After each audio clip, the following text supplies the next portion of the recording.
5, 4, 3, 2, 1. What's up, ladies and gentlemen? Canadian Guy A here, and I am back. Uh-oh. Well, at least I know my audio's good. So give me a minute here. I just need to get quickly set up, and then we'll get right into Spyro 1. Woo! Give me a few minutes, though.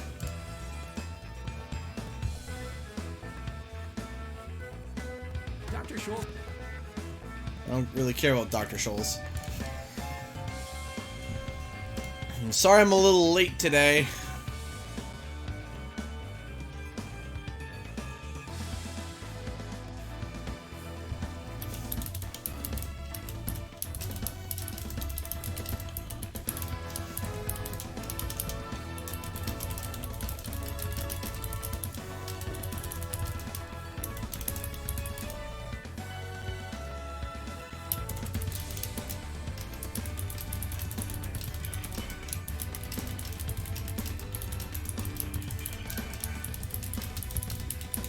How is everyone doing today?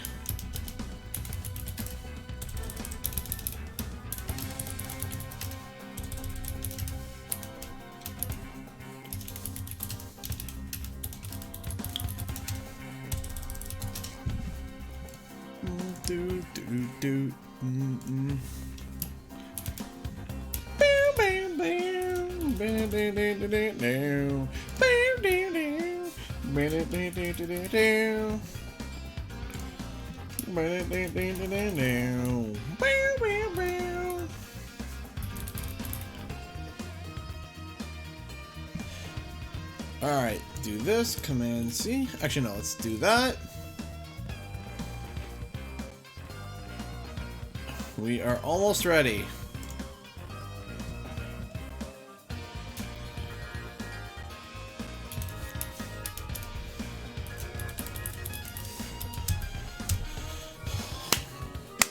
That's sent.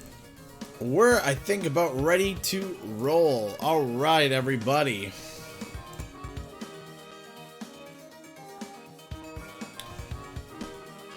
Back one more time. There we go. Alright.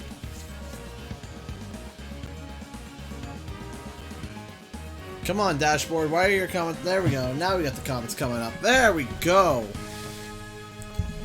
Okie dokie. I enjoyed the Pokemon Direct. It wasn't the most content filled, but you know what? It got what I wanted. Alright, here we go. Any crazy donations yet? No! Plus, there's no need. I'm going to PAX. Now it's just for rent and bills. Thank you so much again, guys. I'm so happy that I'm able to go to PAX East. PAX East is a huge convention. Is an absolutely huge convention where Activision's going to be and a whole bunch of other people and also YouTubers and stuff. So it's a great place for people to go. And I got denied my media pass, so I couldn't go originally. Okay, rolling. It's been Haven't played Undertale yet. 5 worlds, or is it 6? For a For Dragon's, Dragon's Age. we now have 12,000 treasure. What? What? About this Hey! character. Now, I understand he's found a magic spell to turn gems into water. Oh my gosh! Thank you, Gloria Mundi. 1 second.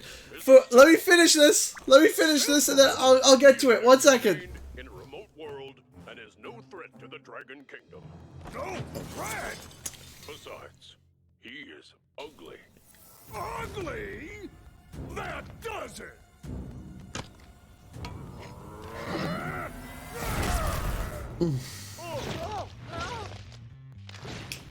Huh? Looks like I've got some things to do. All right. Oh my gosh. Thank you so much, Vixen Valentine. Thank you so much for the 466.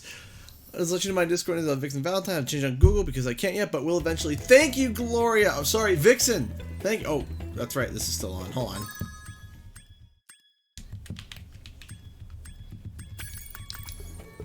We'll leave the sunglasses on though. Nester.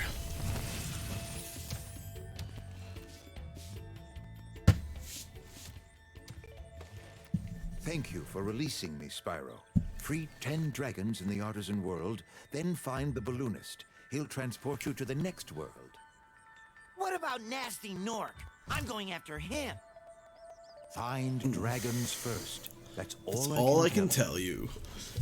Fun fact, that is the voice of Reinhardt from Overwatch.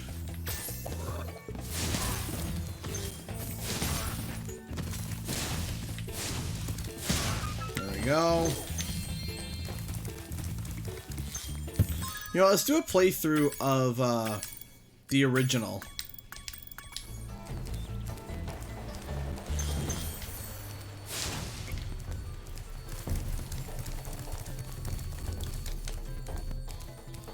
When you see you play Undertale. Baby break. So we What? can get some coffee. Baby break. Baby break already? Well, you have to give your coffee. It's hot. Okay. And we have your water together. Woo, yay! Yay! Say hi, David. Say hi, David. Woo!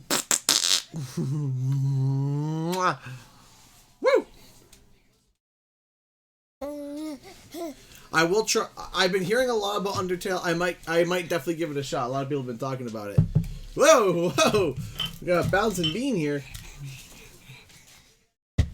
You the bouncing bean. Okay, bouncing bean. Off he goes. Alright, bye guys. Bye. Thank you for the water and coffee. No problem, darling. 1 second.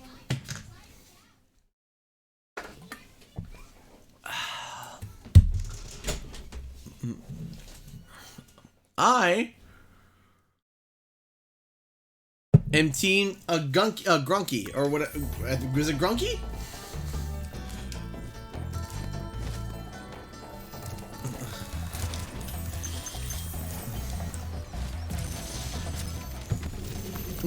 Cutie pie. He is such a happy Where's baby. Nasty Nork? I'll torch him. Keep your horns on, Spyro.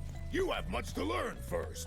Do you know what the dragonfly following you is doing?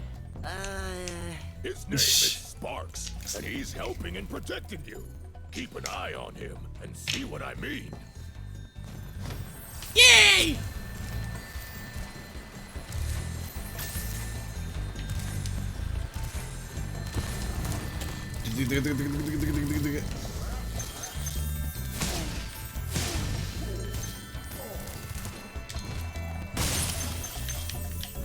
Grunky, that's right, Grunky. I'm Team Grunky.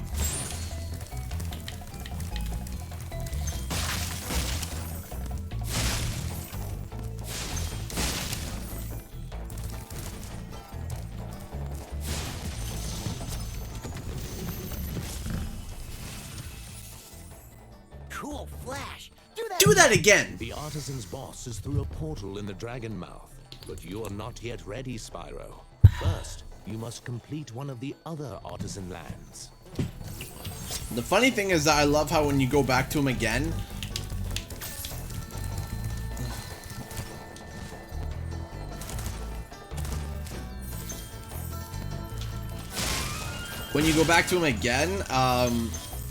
he says something different after you finish the other artisan lands. It's kind of cool. Thank you, Dylan Rose. I really appreciate that.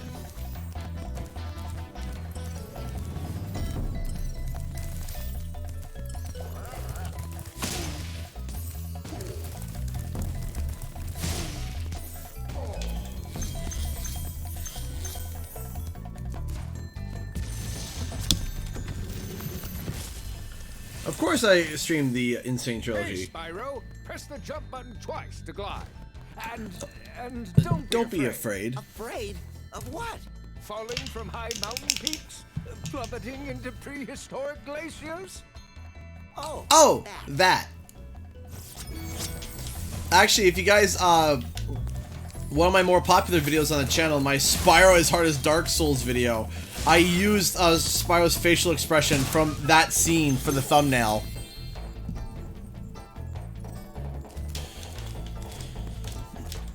So that was funny to record.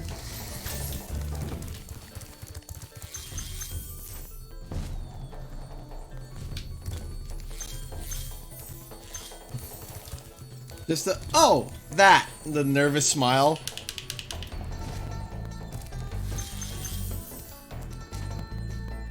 Boink, boink.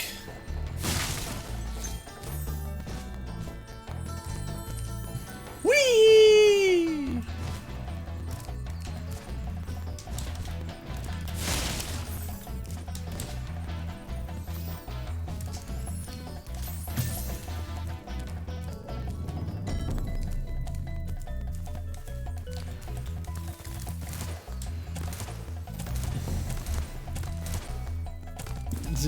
Guardian of Energy, I will be continuing Jack and Daxter tomorrow, in fact.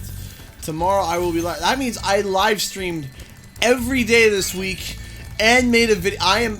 You guys, you don't realize I streamed every day this week and made a video for each day. Monday, Tuesday, Wednesday, and now tomorrow there hopefully will be a video as well coming out.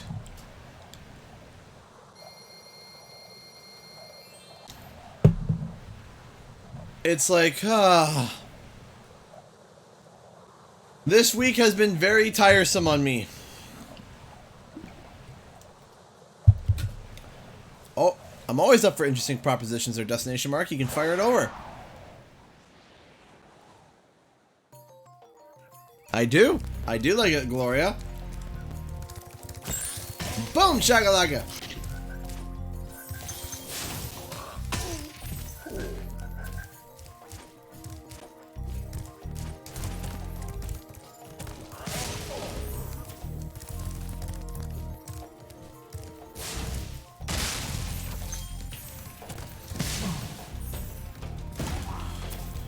So I want to try to get through Spyro 1 in one stream. So I'm going to be trying to employ a strategy where I don't have to keep revisiting the same areas over and over again. That's why I'm already over here. And kind of skip that first area, so when I revisit,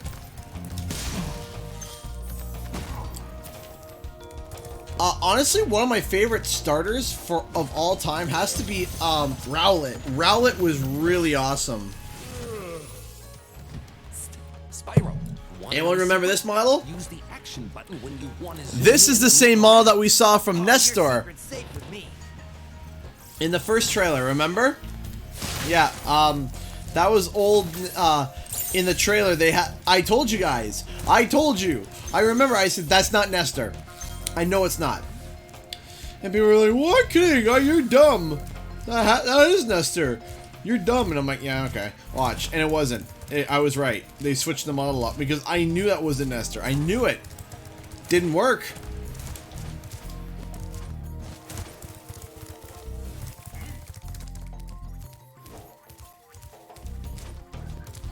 Do do do do. Rowlet and Decidueye is probably one of the best designed Pokemon of all time, bar none. The design of it was well done, very well done. Froakie was really good too. Oh, it's you.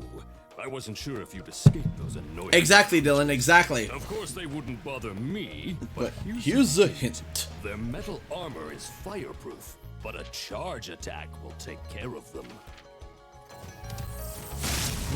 A race through Spyro 1, eh? Destination mark? That's a... That's an interesting proposition. I would have to practice my skills.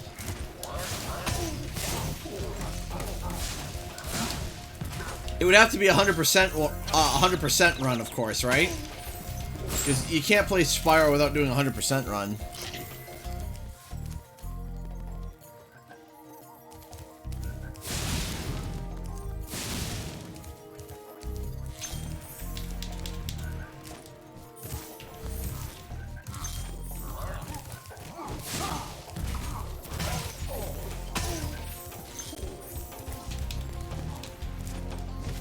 Whee!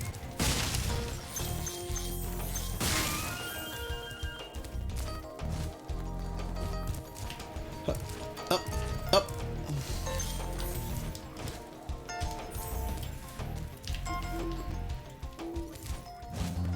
I'm Team Grookey.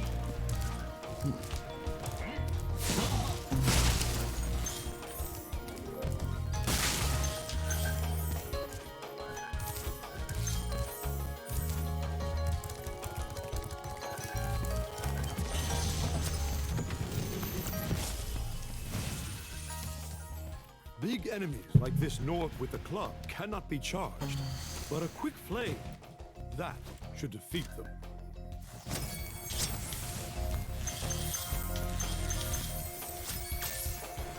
Off we go.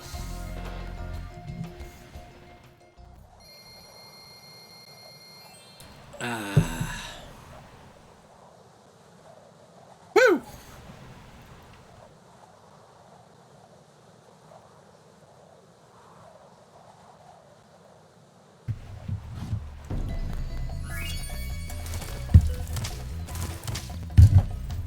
I didn't mind Sun and Moon, but I think X and Y was much better. So watch, let me show you something. So, because normally we are all completionists, that we all, if you go back to this guy, Hi, Spyro. you can replay the dragon.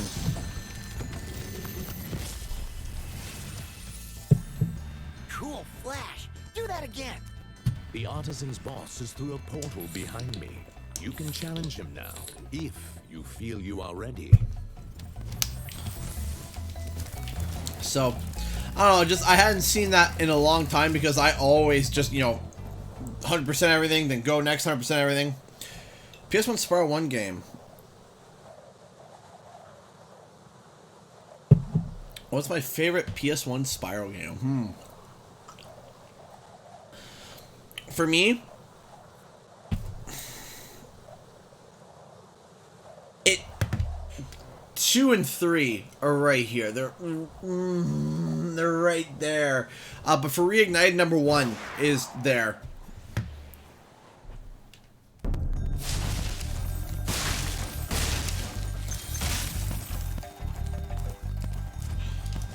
Ah, rats. Messed up my rule already. Excuse me.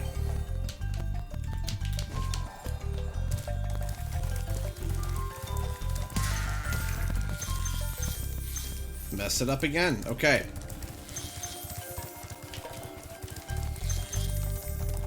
Boom, shakalaka.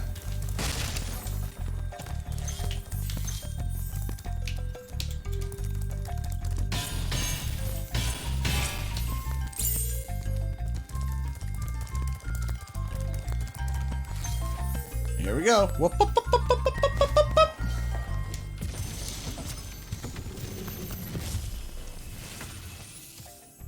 After you've freed all the dragons, pass All right. through this fancy vortex thingamajigger.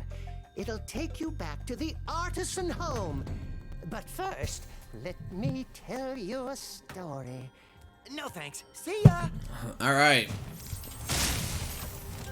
So, I've been wanting to get into a playthrough of Spyro where instead of having to revisit everything, that I kind of do everything in like one fell swoop. Instead of constantly going back and revisiting.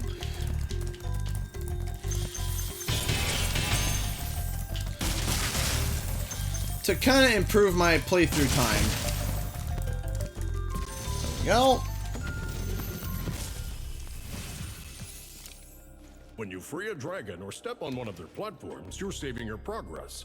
That could be useful if you run into trouble. Not that you ever run into trouble, Spyro. Yeah, Spyro doesn't run into any trouble ever.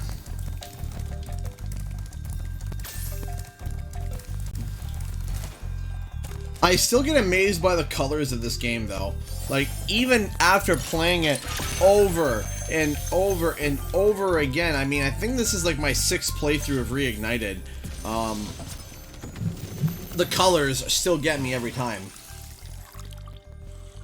Watch the dragonfly, Spyro. His color indicates his power. When he eats butterflies, he stays strong. Like me. Like me. Sure. Up we go.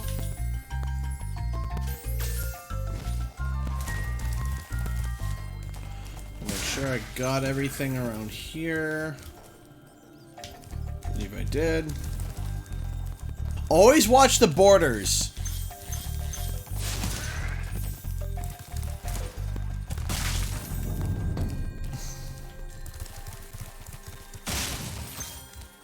A rule apparently one of the designers of Spyro said is that if there's an open window, there's something there.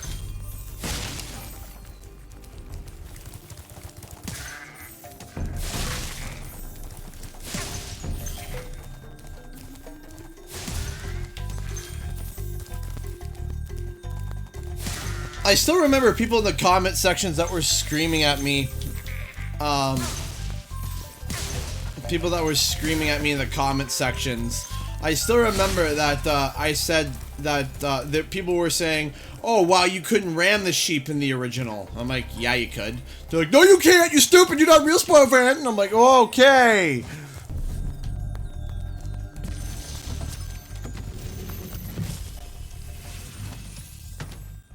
Spyro, my friend, how about a hint on gliding? You bet. For the longest glide, press the jump button at the top of your jump, and try pressing the action button to drop down mid-flight.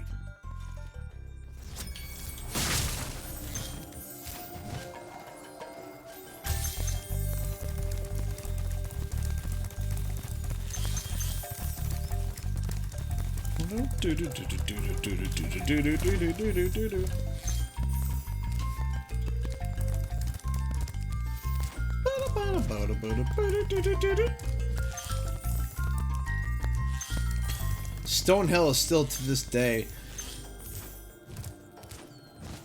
one of my favorite tracks of all time for any game.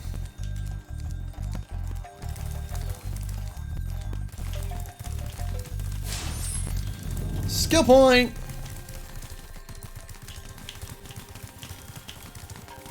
I always forget that metal chest, always.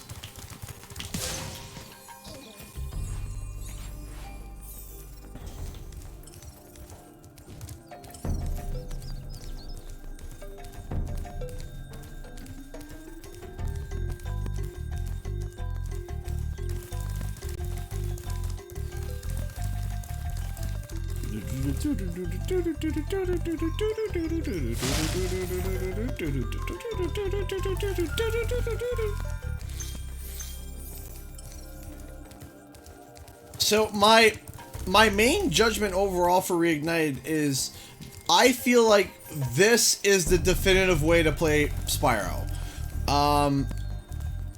Spyro 2 or Spyro 1. Spyro 2 is on par with the original Spyro 2, I think. On par. It's on par. Does just as good. You know, some magic has been removed while some magic has been injected. So overall, I think that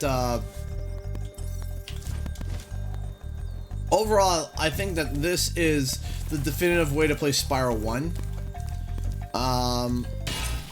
That's just my opinion. Spyro 2, yeah, you could play through 2 and it'd be on par with the original 2 as well. It's on par. But for the third game, the original third is better.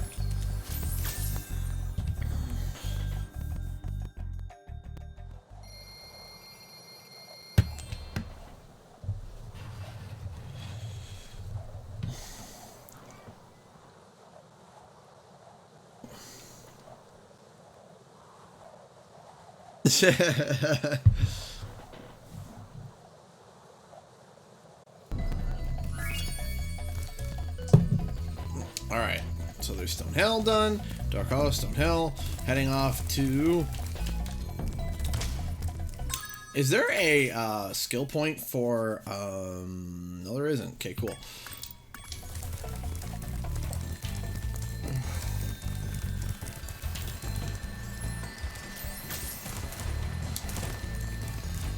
Off we go. Yeah, unless the patch comes along and fixes it, then yes, I do agree with that.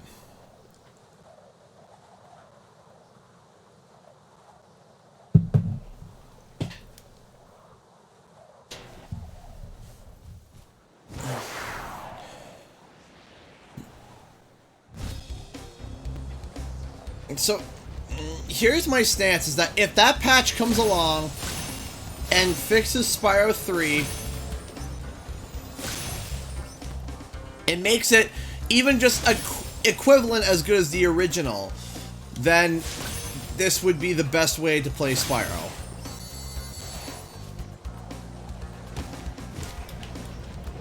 If that were to, if it comes out and fixes all problems. You know, I have a video set up that is quite, would earn me a lot of hate because, okay, I'm going to tell you guys a little story in a second. Let me focus on doing this, and I'll tell you guys a story, okay? And you'll understand why I won't make the video. Like, I won't make the video because I know I'll get so much hate for it, but I'll explain. Win! But I will explain as to what the video was going to be. And, you might understand as to why I'm not going to do it.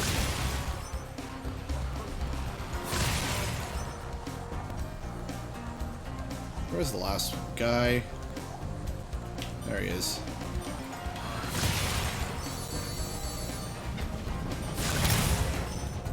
There we go.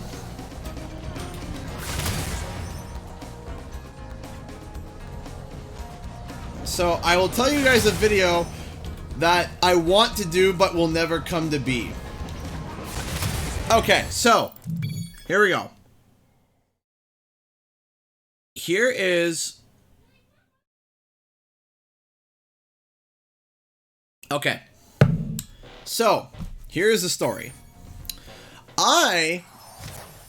Before I became a YouTuber, or while I was becoming a YouTuber, I went to school to be an editor. To edit videos, to edit films, TV shows, videos, you name it. And one of the things I got hired for was due to attention of detail. That's why whenever you see my videos, you don't usually see pops or glitches and stuff. Everything is fairly smooth, right? Even if something doesn't feel right, I shift it, I change it, and I'll play around with it. You guys have seen my work streams, me doing that. So,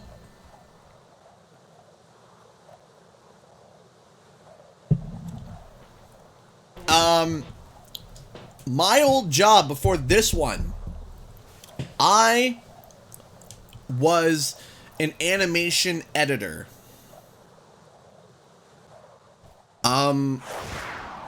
What I used to do as a job, one of my responsibilities as an animation editor is I worked at an animation studio.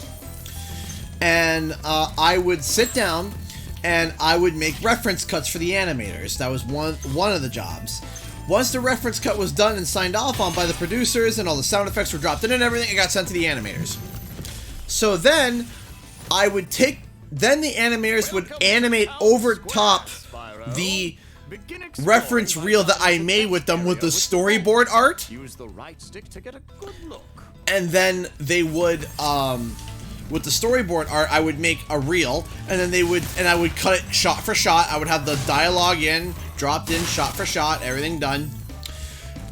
And I forgot there's a skill point here, and whatever. And so, one of my jobs was after I sent the reference cut off and the animators animated, they sent back the shots. Now, because there's so many animators, multiple animators would be working on multiple shots. So you would have, I would have 12 animators working on one scene. So my job was this. My job was to catch animation issues. Like, at the beginning, not so much, because, Thanks, Spyro. it wasn't that bad. I had the worst Because, it's rough cut. But when it gets to the fine and final cuts, I had to keep my eye out for everything. Would the character's wrist pop a weird way? Would the thumb be weird? Would the hand be weird? Would there be a black speck that would just show up? Would the rigging of the nose for some reason go weird? Would them talking and the lip flap of them talking not quite sync up, right? The lip flap is off, right? Would they turn? Would they break the rig? Would the outlines break on the characters, right? So that, and my job was to catch that and be like, oh, and write it down and point it out and tell the boss, hey, the director, hey, here are the errors, here are the issues, here are the errors, here are the issues, here are the problems. And I would then, the director would go over them and then sign off on the ones that he wants fixed, or maybe he wants something a bit adjusted. Maybe just say, wait, is that like the last frame? Yeah, okay, just cut that last frame out, whatever. But about 7 times out of 10, I would ascend 7 times out of 10, it would have to go back to be reanimated. So that was my job. I had to shut my brain off for Spyro 3. Uh-oh. I didn't hear David crying. Oh, poor guy. I had to shut my brain off. Okay? I had to shut my brain off for Spyro 3. The amount of animation sins in Spyro 3 and the varying of animation jumping from beautiful quality to garbage, not garbage, but not good, was astounding. And that was in terms of in gameplay and in cinematics. And if you guys want, I can even show you what I mean. Because the animations in Spyro 1 and 2 are bloody fantastic. They are absolutely fantastic. The subtleties, the little things, all the little things was so good. Thank you for releasing me, Spyro. You can always track your progress by accessing the guidebook through the pause menu. Here's why it's that bad. Is because Spyro 1 and 2 has such amazing animations, and they're so crisp, and they're so clean, and they're so well done, and then to go to okay? Do you know what I mean? To go from gorgeous, almost flawless, even 2 has great animations, too. No pun intended. But then you go to 3, you're just kind of like... But there are parts where you're just kind of like...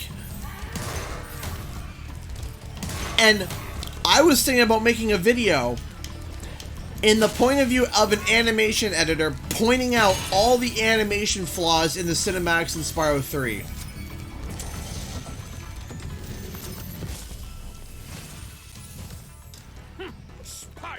And he's a thief! Like, look at the smooth animation. Look at the wings. Folding, opening. Run!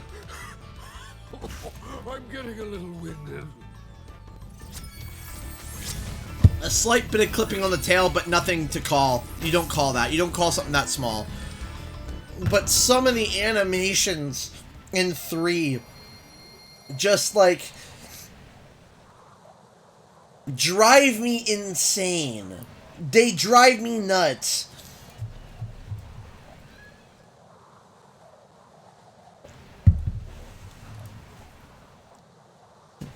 Yeah, but it would be, but I would be called, oh, you're nitpicking, oh, you're this, oh, you're that, and I'm like, no, I'm telling you, as an animation editor, this is what I would call. Like, no offense to TFB, no offense to Sanzaru, I'm just telling you, I would call these things.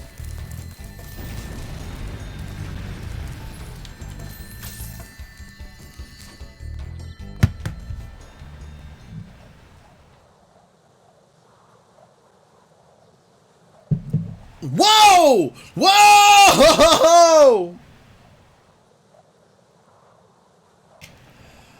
Oh my gosh! Wow! 2 donations Boom, boom, boom, boom, boom, right to back. Wow, right back to back. Brittany McNamara donated $15 through Super Chat. I'd love to contribute more. Aw. So you have more money free for PAX goodies, but I just mailed my own rent check. Glad I caught the stream again. Brittany, thank you so much. Excuse me. I'm happy you're able to pay your rent. Thank you so much. I really appreciate that. And then Luke donated €5. Or pounds, sorry. Enjoy, buddy. Have a good night. Thank you, Luke. I really appreciate that. Thank you guys so much. I really appreciate that. Thank you. Wow, that was fast. Boom, boom. Right back to back. Wow. Thank you, thank you, thank you so much. I really appreciate it, you two. Thank you so much. I deeply appreciate that. Thank you. Like, let me show you what I mean. Look at the wizard here, right? The animations are really good here. The hat's drifting. Look at the tip of the hat. The tip of the hat is shifting. It's a little snappy there. Little snappy, but that's okay. That's not bad.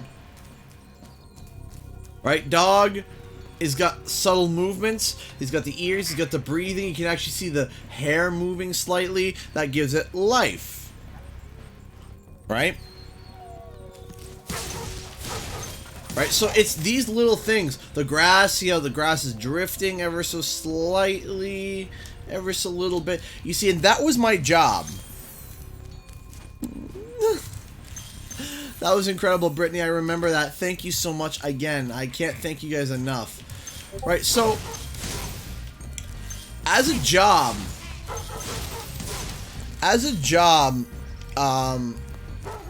it was, my job was to, and because of that, I had to pay attention to little things, but one of the things that was a real standout, if you guys want, after Toasty here, I'll show you what I mean.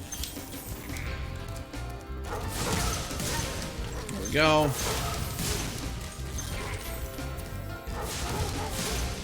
There we go.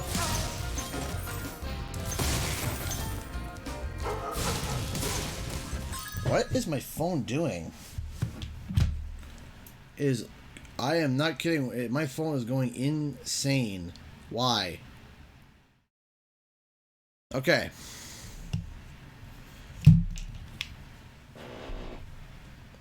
So like, watch his feet here, right? You can see the back of his heels pop up when he's switching the cane back and forth. Let's see. See? You see, Toys for Bob really paid really good attention to that. Actually, you know what I'm going to do? Oh, here, this is what I'm going to do. Instead of me having to switch over, I'm just going to look up a quick video. Let's see here. Every Spyro 3 Reignited cutscenes. There we go. Alright, so, let's see here.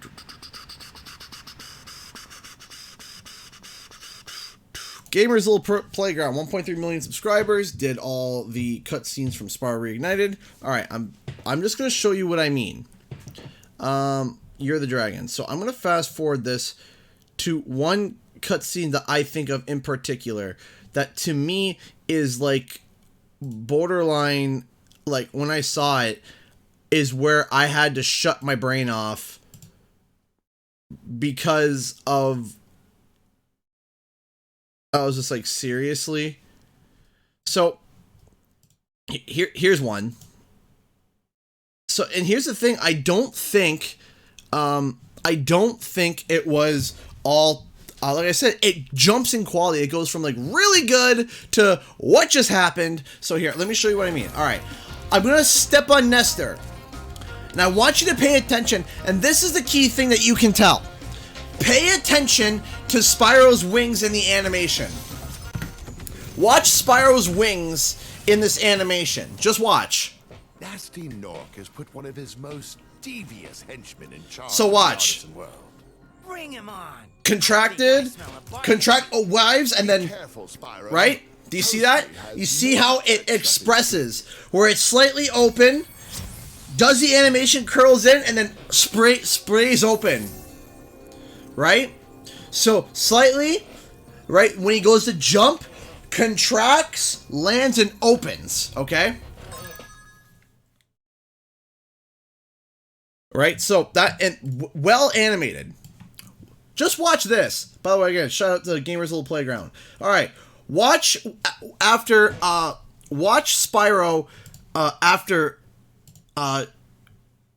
watch Spyro's wings. Look how stiff. Hold on. So she laughs. Look, goes stiff. Look. They're still stiff. I know he's supposed to be like, but that's a sign of, that's lazy. That's lazy. That's lazy animation. Okay, that's what it might look like. It's not. Okay, see, but then we contract, open. You see, that's a different animator all of a sudden.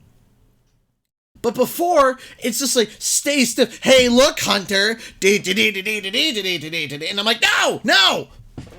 Okay, and I'll show you another segment where they do that, and it drives me. It's the scene where Hunter gets the butterfly out from. But you see this one too, right? That one's not bad. All right, is pay attention to the wings, and you can see the, like I said, here we go. This is it. Oh my gosh, when I saw this, I wanted to die. Okay. So again, there are some shots are animated by different people. All right, so after she gets saved, boom, gets hit. All right, cool. Watch Spyro's wings at this one point. Hold on. Gets transformed back, jumping on the head, la-di-da, grab, throws. Okay, watch Spyro's wings. Right here, look at this. Right here. This scene, when I saw it, I was just like, you can't be serious. Watch Spyro's wings this whole time. Watch. Look at the animation they have. There was no animation there. Look, there's still no animation there. Look, they're stiff as boards. Why are his wings so stiff? See? They're jumping around, they're just like... He jumps and they're just like... oh, come on! They look like they're attached by just like rubber... They look like rubber hoses. It looks like a piece of a cosplay. That's what it looks like. It looks like a stuffed animal. Look! Look how stiff that is. The contraction is this. Do you see what I mean? Oh my gosh, I gotta stop before I die. Oh yeah, it was due to the lack of time. It could have been the lack of time.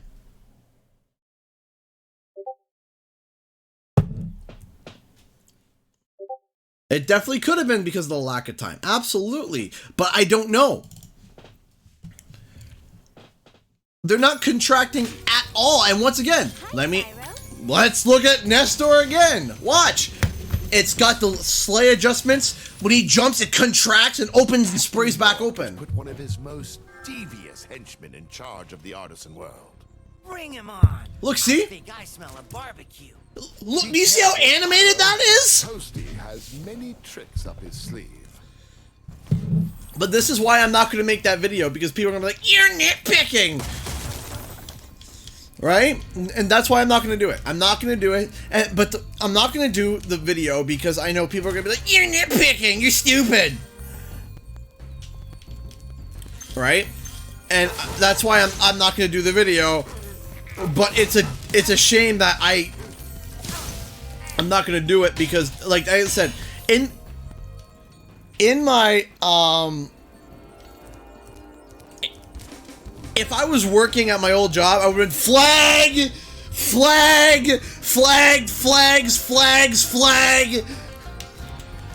I would have flagged that 400,000 times.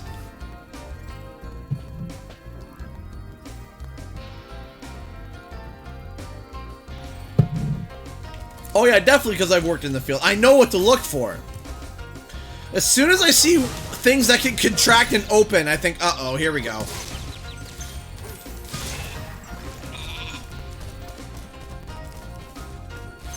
Exactly. That's why I'm not going to do it, Shadowclaw. I'm not going to do it because, as I said, this was that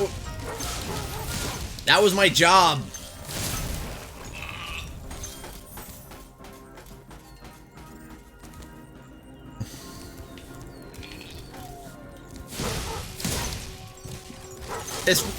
The video isn't worth the headache. And I'm hoping that a patch will come along and fix those animations. I hope so.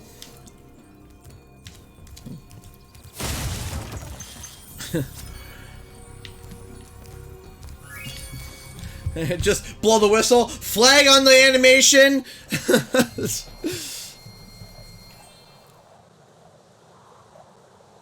Re-render penalty.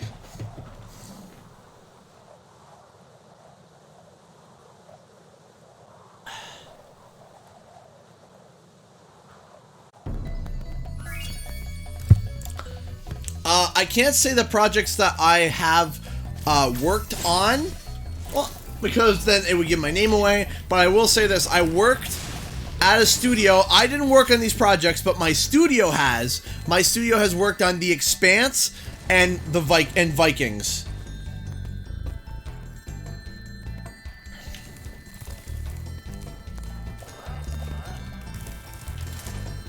They've also have... So, that's all I'm going to say, because I just... Yeah. Wow! I see you've been busy rescuing dragons, Spyro. You may travel to the Peacekeeper's world if you like. Right? Even with, like... Even here, look at the balloonist. Look, the bandana is slightly moving. The buckles have movement to them. Okay? He's got... His eyes have that slight twitch and move and blink. The buckles, it's all very subtle and it works.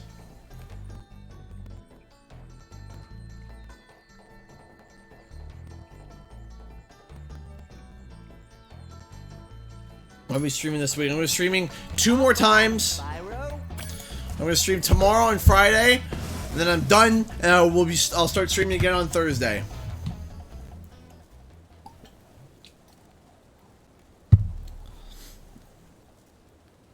See you later. Right, and look, even the balloon. Everything's got these subtleties, and that's the thing. And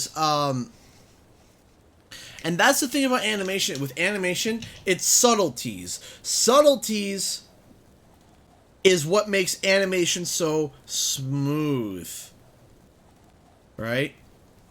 It's what subtleties, it's the slight movements, the twitches, that's what brings life to the animation. That's what makes it feel alive. Right?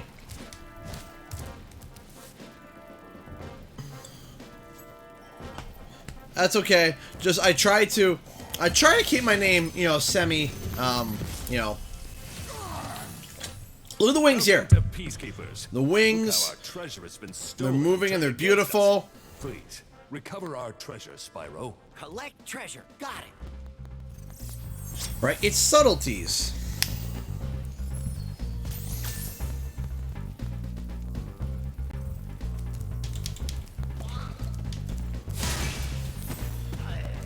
So, that was my main issue with it. But here, there's actually something I want to show. What I mean by something looking really good. Hold on. Let me show you. By animations that are so good in such little details. Like let me show you. This was one of my favorite details from Spyro 2.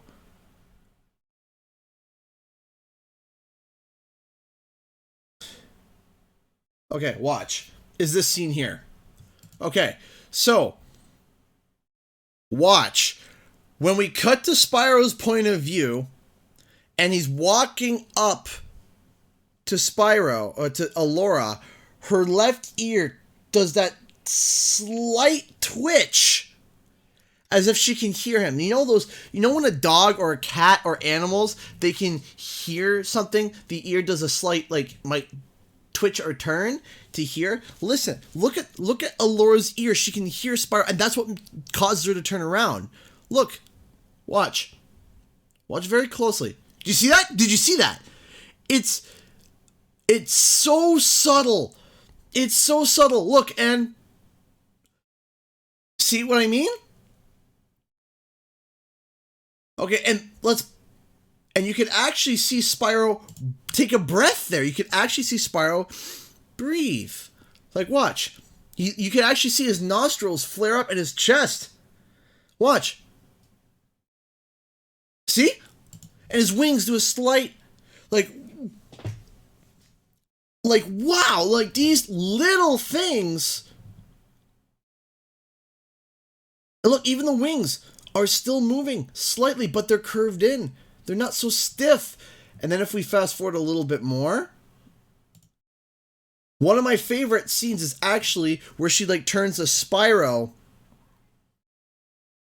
and actually says like, you know, hey, you know, we need your help. And he does this thing where he like looks like down, slightly worried, and then he like blinks and looks up to her, has his determined face, and he takes a deep breath to puff out his chest. Like, watch. Not here. Wait, it's before this.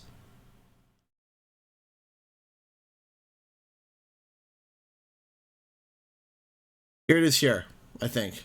Watch, see? You see, he's the, like, this very, these subtleties. These are what make animation. Also, the tail movement's on point. Yeah, exactly. Do you see what I mean? So, I'm sorry.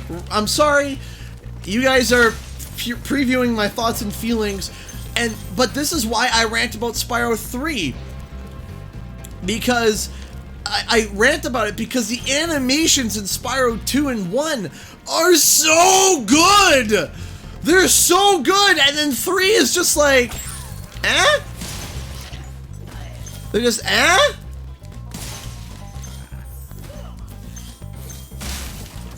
Right? They're like a 7 or a 6 out of 10? It's not bad. But I mean, the animations are a minimum an 8 in Spyro 1 and 2. A minimum 8. And they're so well done. And then 3. And then 3 is just like, and the problem is that if you had like the best animation in 1 was an 8, and the worst animation in 3 was like a 5 or a 6, it wouldn't be that bad. But because Spyro 1 and 2 have such great animation where it's like 9 out of 10, 10 out of 10 animation, almost Pixar quality. And then you go down to drop to a 7 or a 6. That's a steep drop. And noticeable. That's why it stands out so much.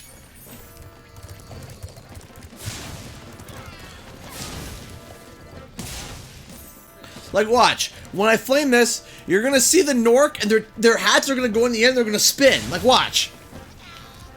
Or they'll moon me. That too. Let's see if they'll. So look away. But watch. If I approach him, watch his hat jumps in the air. Watch. Watch his. You see, little things like that. Like he didn't just freak out. He jumps in the air, his hat does this, right?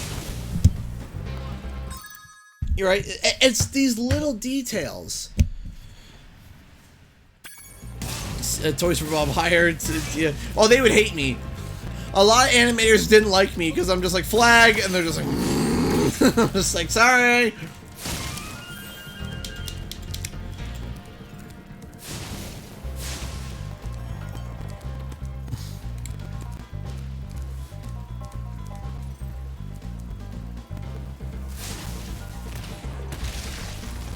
Hit that.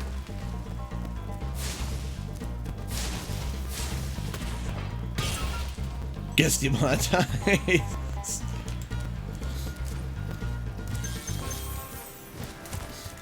Now, from my knowledge, Sanzaru had the same amount of time that TFB had from my knowledge. I'm not 100% sure, but from what I know, Sanzaru had the same amount of time that TFB had for Spyro 2. For Spyro 3.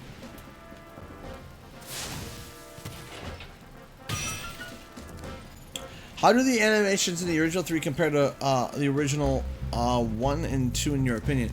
It's hard to compare that because they had such limited stuff back then. I mean, I could flag all day for the original trilogy, but they had very limited stuff. They had limited, like, okay, we can only animate this long, or oh, we can only animate that long, or oh, we can only, you know, have this many pixels or have it last this long. So we can't really judge the original. But now it's, you almost have an borderline unlimited potential for how much you can animate.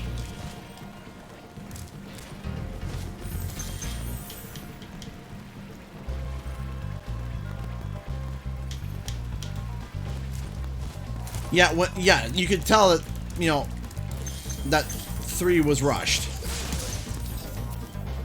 And the really good animations and assets were the recycled animations that Toys for Bob originally made. Oops, forgot about the...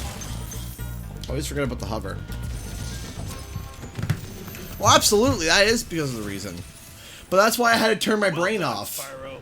Keep up the good work, and I know you'll fulfill your destiny. Destiny? I just want to kick some. Just toast those enemies and collect the treasure. You see, Spyro is so expressive, and like right there, he was very expressive there.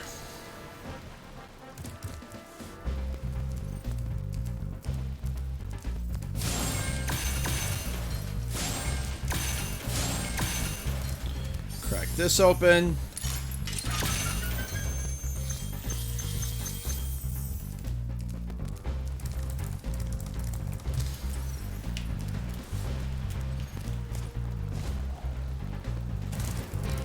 So anyway, rant over about animation. I don't want people falling asleep on my stream.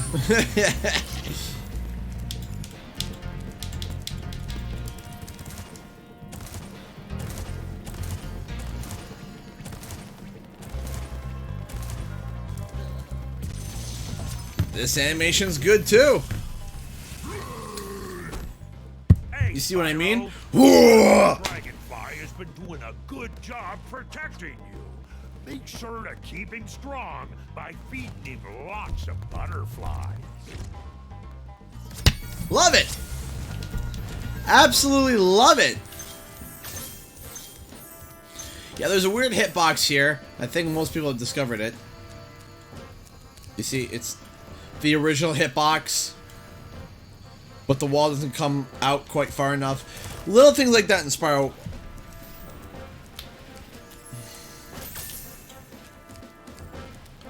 Little things like that in Spyro 1, but Spyro 1, it was almost like flawless.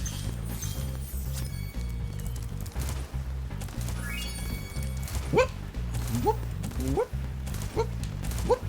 Whoop! Whoop! Off the cliff down.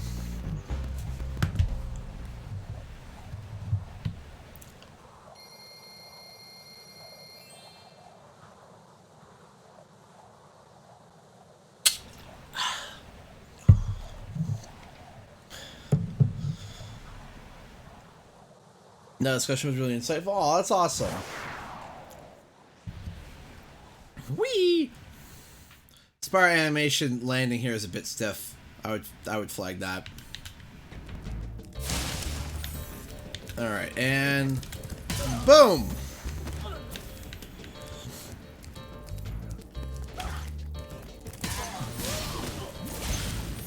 There we go.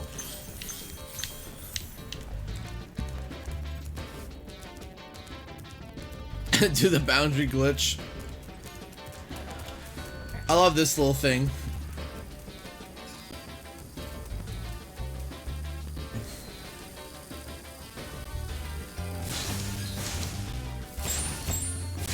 There we go.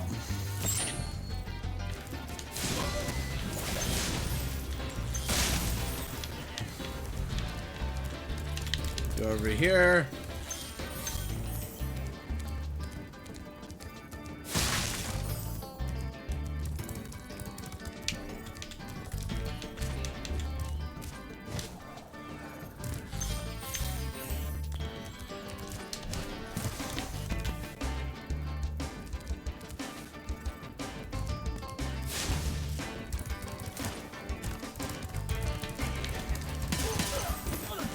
we go.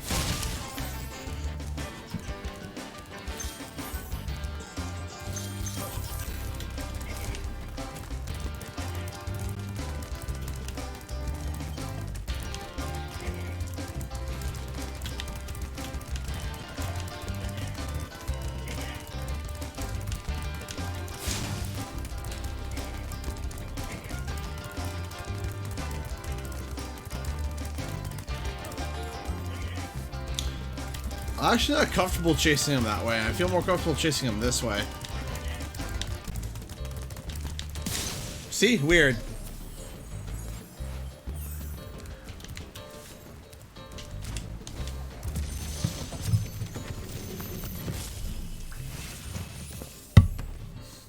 How's a dragon supposed to flame metal armor anyway? Remember, Spyro, flame won't work on metal, but charging with your horns, that should do the trick. I know that voice actor.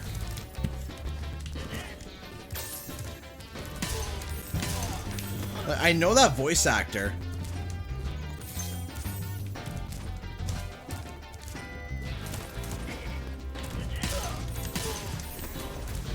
There we go.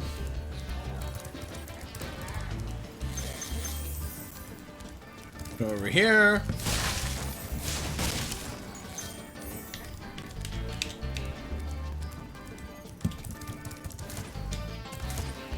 Yeah, that dragon's really nice. He's got a hammer. It looked like a two-handed mace in the shape of a sheep skull or just a ram head. Like, stuff like that's cool. I like that kind of designs of stuff. Boom. Boom.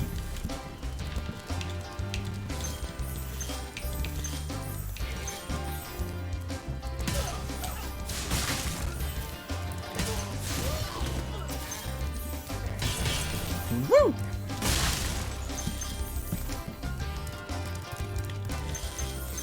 Whoop! Nope! Nope! Ba-dup! Ba-dup! Ba-dup! There we go.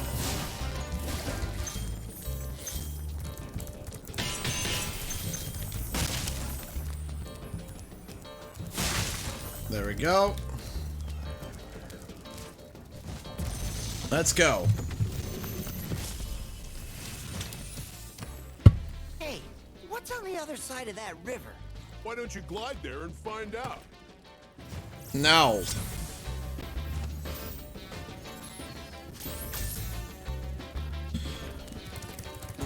The whole Enter the Dragonfly was just a giant flag. That's okay, Jesse. That's no problem. Sorry that I couldn't keep it up. The Pokemon company came along and was just like, yeah, no, you can't do it. You can't have this up. I'm like, seriously? Alright, so there is something here that you can do. I'm trying to remember how you can do it again. Come on, there's a way to do it. Come on. Come on. I can't remember if it's this one or the other one. Let me see here. Let me check. Maybe it's this one. Yep, there it is. Okay. So if you want to break this level, you jump up to here. You land on here. Hold on. There we go. We have broken Clifftown. The game itself was a flag.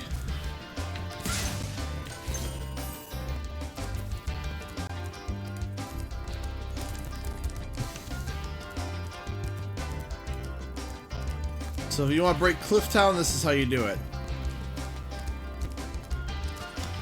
I can't remember. Is this solid? Oh, I can tell you in a second.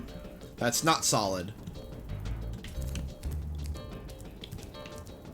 You get a nice look of this. All the sandy storms. You can fly over to there.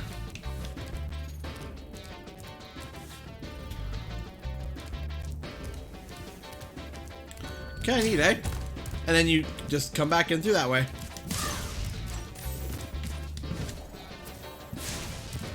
Boom. Yoink.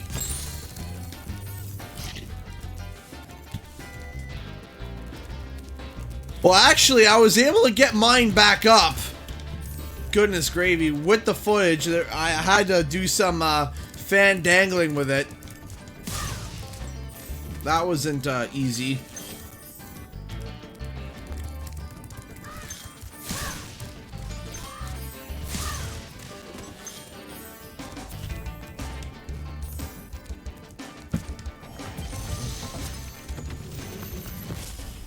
Oh yeah, you can definitely break Spyro too, definitely. We've reached the highest point in Clifftown. You can get to almost anywhere from here. If I were you, I'd use that whirlwind over there. Go over to here.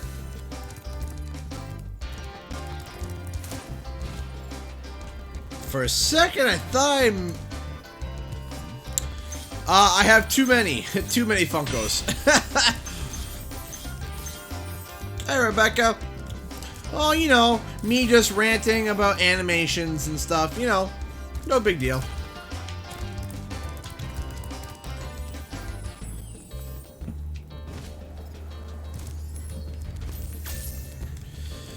All right, go to here.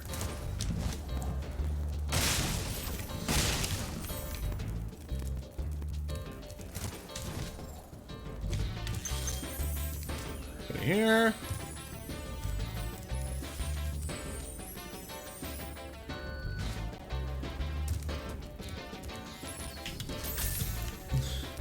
The thing is about breaking Spyro 1 is that you have to go into it basically with the expectation to break it. It's kind of hard to break it like through just a neutral play. Of course it might happen, but you can sometimes break the game in Spyro 2, not on purpose sometimes. Spyro 3, you can break, like, it's still great, still a good game, but man, you can break it. It'll break on you.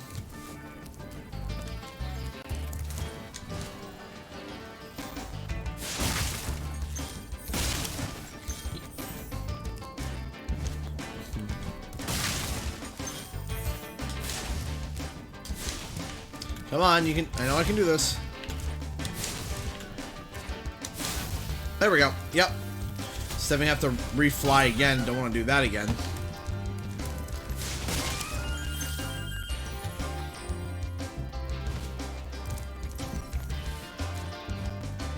Boing, boing, boing, boing, boing, boing, boing, boing. Thank you very much.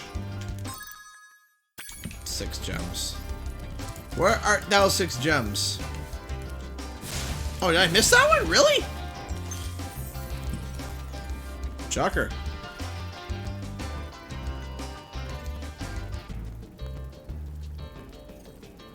Alright. Aha! I see you, blue gem. Way off in the way blue yonder. Whoop! Doink. Got it.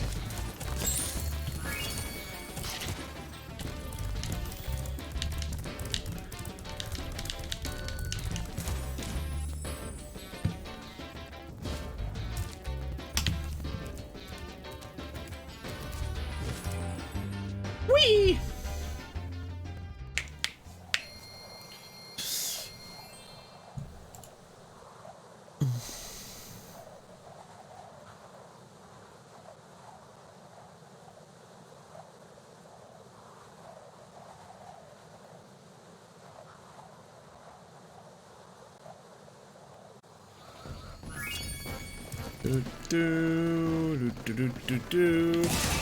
Take that. There we go. Oh yeah, there's that skill point. Forgot about that one. Am I keeping up with those skill points? That's right. I forgot to make all the bulls stuck one. All right, so I got Cliff Town done. Dry Canyon. I think I missed that one. I think that one's back. Yeah, over here. Trouble with the 5 gem, eh? Of course! Always trouble with the 5 gem. When am I not having trouble with the 5 gem?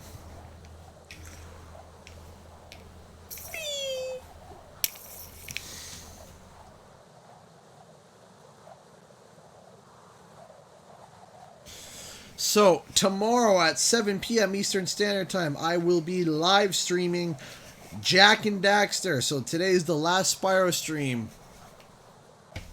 And I likely won't be streaming Spyro again for a little bit. Likely until probably the summer. There's a lot of games I gotta play.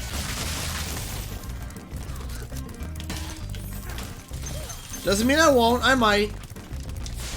I thought. Gotcha.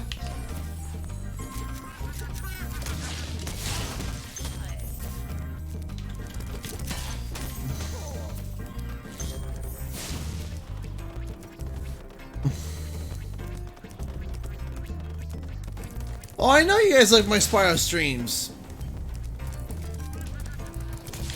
Okay. Would you guys like it if I stream Spyro once per week? I stream 2 days that are not 2 days that are not Spyro related, and then once per week I play Spyro. What? Huh? Oh. Thank you for releasing me. Spyro. Because I'm more than just Spyro. I love Pokemon. I love Crash Bandicoot. Right?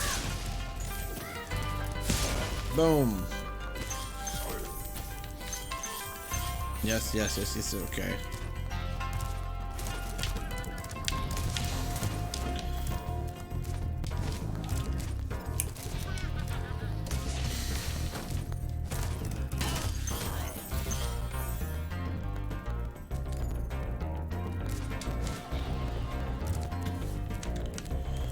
Oh no, I do not work on Sundays. Nope. It would have to be a weekday.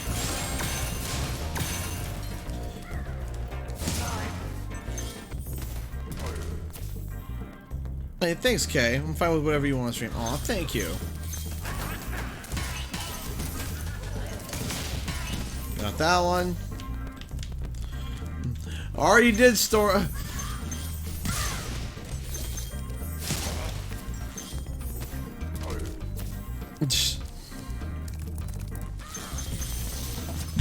Ivor. Is that you, Spyro? Are you the young dragon I've been hearing so much about? Ever since you were a wee puff of smoke, we've known, You've known... I forget. You've known... I forget. We've known that you were the chosen purple dragon of destiny? I mean, what?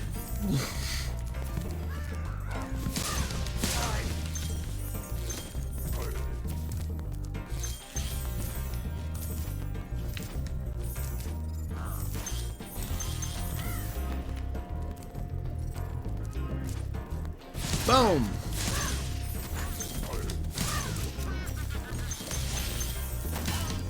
Bye. Can I play some Super Smash Ultimate? Oh, I'm not that good at the game. I'm a filthy Bowser main. I'm the guy where if I get one stock above you, I'm side being you off the edge.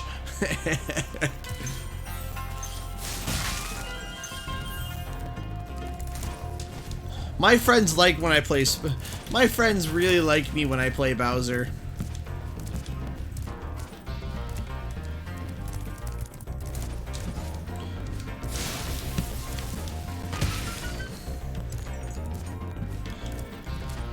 You gotta believe. Up here, up here, up here.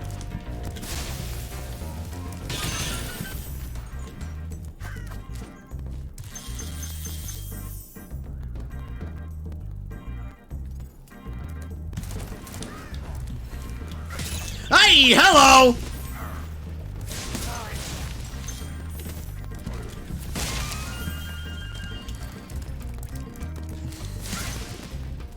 I play as President Bowser.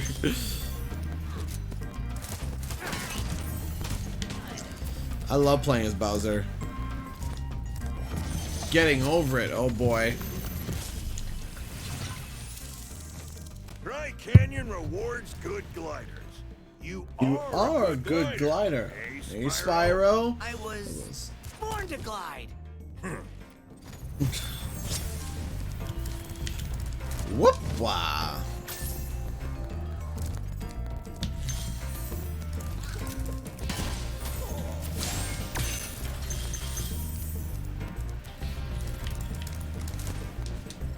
Oh, come on, what? Excuse me?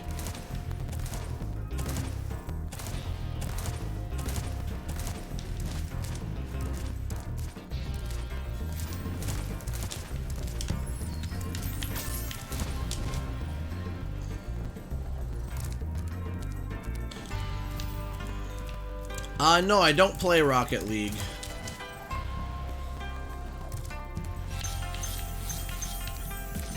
I play League of Legends. Incredible glide, Spyro. I thought I'd be stuck here forever with those ugly vultures standing on my head. Those birds might look tough, but they're pretty tasty. Flame broiled with a pinch of salt.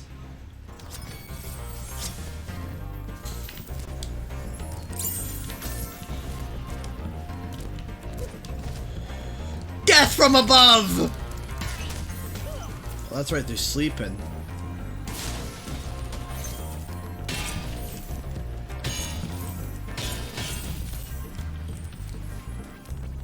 I feel like Rocket League's got to a point where it's like, if I were to get into it, I would just get wrecked all the time.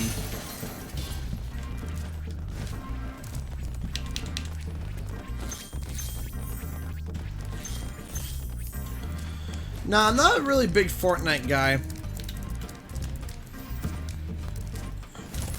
Like, I have it, and I've played it. Spent a little money on it, but nothing substantial. Probably like 20 bucks. That's about it.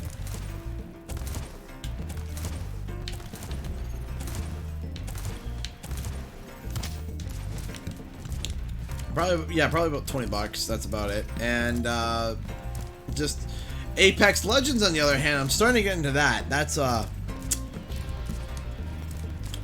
I used to play a lot of Overwatch. Not anymore though. I just lost interest in it.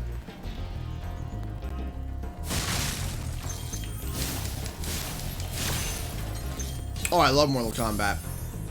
But I'm trying to keep it more of a family-friendly channel. So, no. That's a negatory on streaming Mortal Kombat. Rated E and T games. That's it.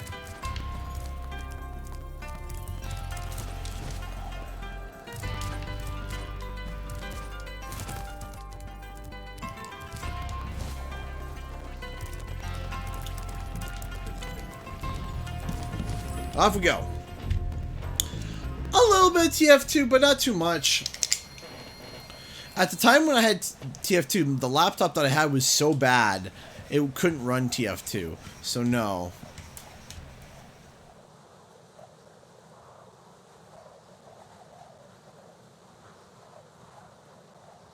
Two months? Oh gosh. It's been been a long time since I played Overwatch. I'm trying to think, when was the last time I played Overwatch? 3 months ago, maybe?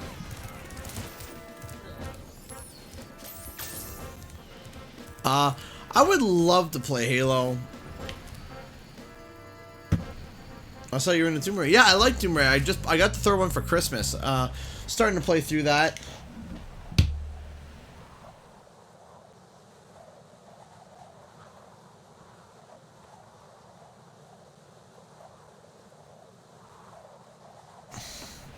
Who's your favorite MK character? So, Scorpion, Sub-Zero, of course. I love Scorpion. Playing as Scorpion, that's the one character that I can play on almost every Mortal Kombat game. It's like, oh, Scorpion, blah, blah, blah, I know all the combos and everything. Injustice was a fun game to play. made by the same studios. I enjoyed Injustice 1 a little bit more than Injustice 2. Injustice 1, I was banned from playing Catwoman.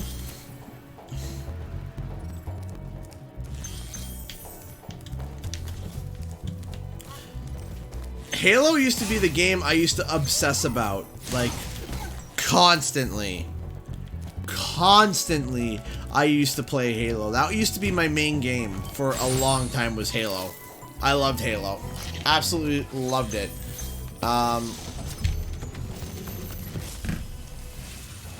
Halo Reach was my favorite. Caution, little one. Wait until you grow big, like me, before charging those large enemies. Are you gonna get MK11? Yes, but I won't be streaming it. Because if I stream it, I got a feeling that it's not gonna go well. I try to keep my, I'm trying to keep my content family friendly as possible. So Mortal Kombat, unfortunately, doesn't hit that area, that vicinity. I keep everything good.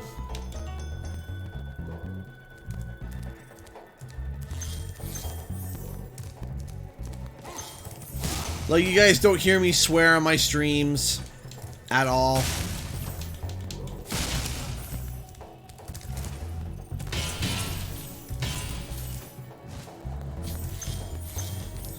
I keep it clean.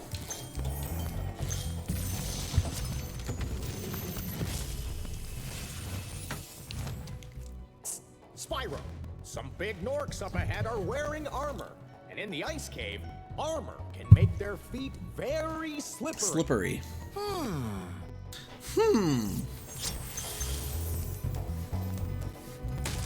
Boom. Boom.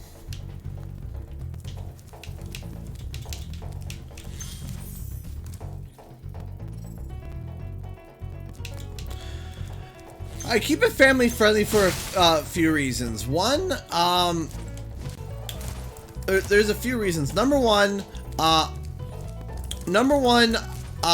a Christian, and I try to keep my humor as clean as possible.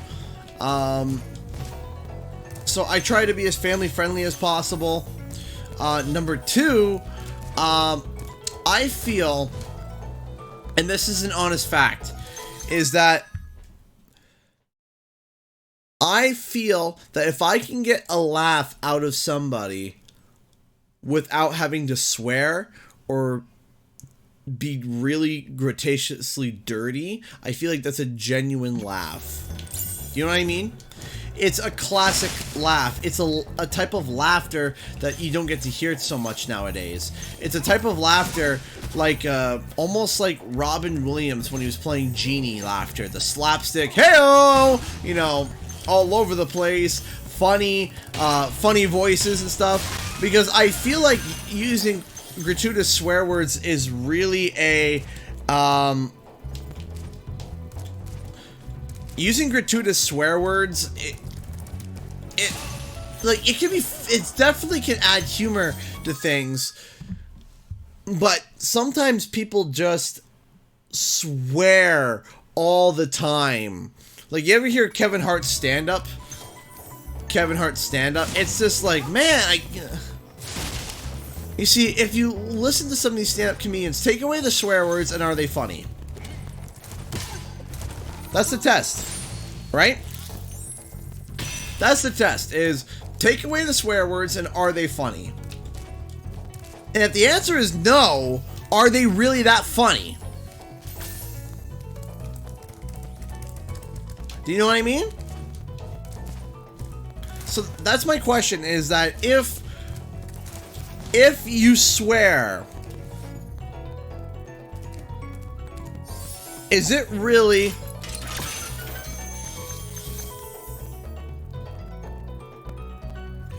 trying to do it in my Eee.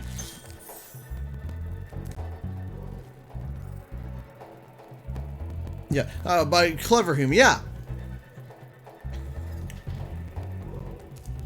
Like once in a while, like if I'm if I'm watching a stream or if I'm watching a video and it's a fun, they curse, but it's actually funny. You see, I think that like swearing is almost like salt for humor, right? Sometimes it enhances, it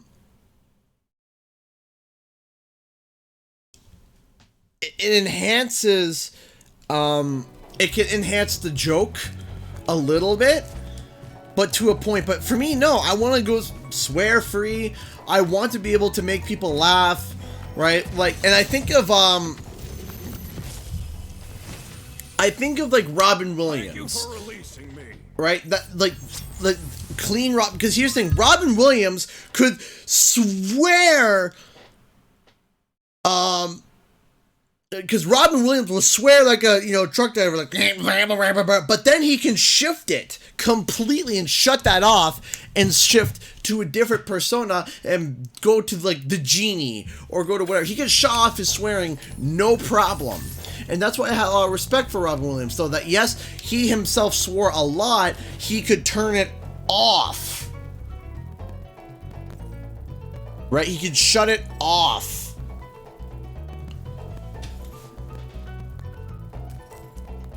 Right, you can shut it, you can turn it off, no problem.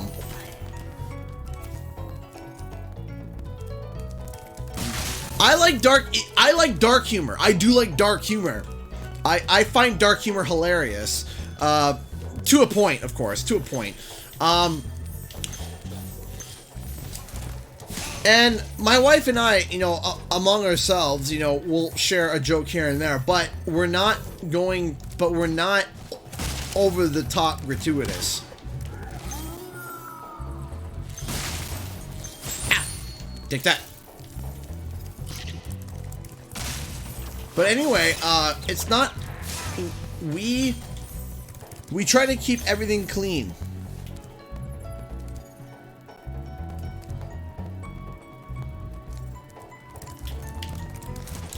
Yeah, in my household too. Man, oh, you want to get a beating? All you gotta do is say the F-bomb in front of my mother. I never have, and I can count on one hand how many times I've ever said the F-bomb. One hand, the amount of times I can say the F-bomb. Okay. On one hand. Okay. Now, my mom, you want to get your head caved in? Just say that in front of my mother. Just say that in front of my mother and get ready to get your head caved in. It's just like, oh, you're gonna eat it, and you're gonna eat it hard. It's just like, don't do that. It's just like, you're gonna eat, you're gonna get beat so hard, don't matter who your mama is.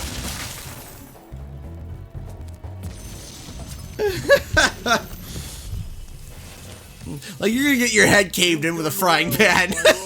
Some dragons thought you weren't ready, but I knew they were wrong. I'm ready, all right. Ready for what?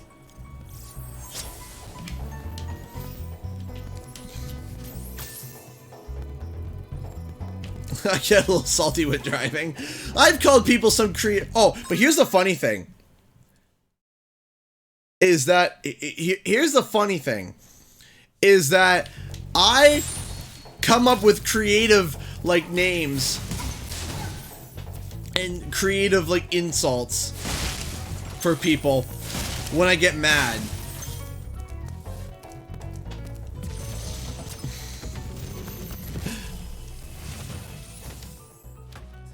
For freeing me, Spyro. Now, where was I?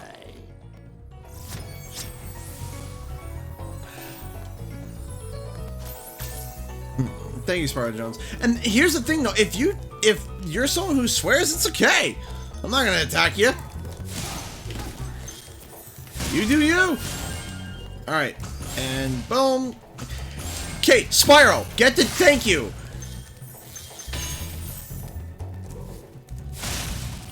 Alright, where's the other 2 gems? Boink, boink, boink. That's all. He's, yeah, that's it. Okay. I was just like, wait, am I missing a dragon?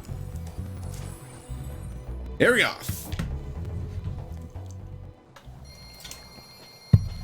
Returning the peacekeepers.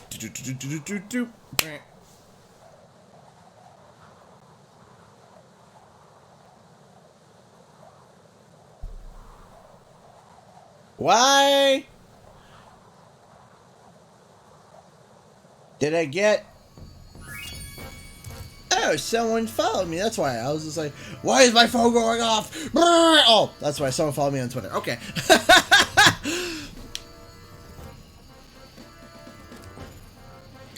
I was a bigger for a long... oh, fun game. What do people say instead of swearing? Sugar snaps. Yep. New subscriber. Fart. Yep. I think I remember the other night I called someone a moronic, a bloody moronic pinhead, and my wife looked at me. She was just like, "Can you say insult one more time?" I'm like, "What, bloody moronic pinhead?" And she's just like, "All right, you bloody moronic pinhead."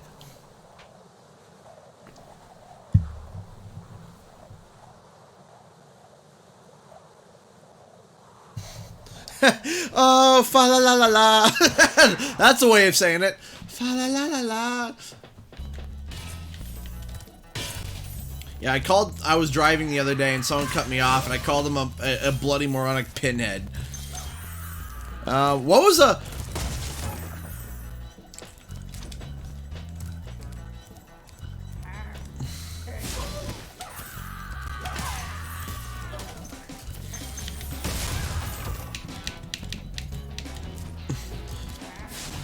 Or the, who are you calling pinhead?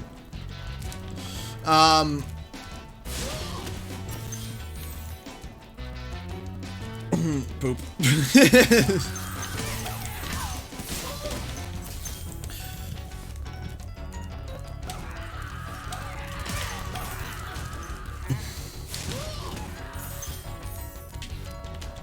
I think I called somebody, why, you brazenly avaricious, duplicitous, larcenous Ursine!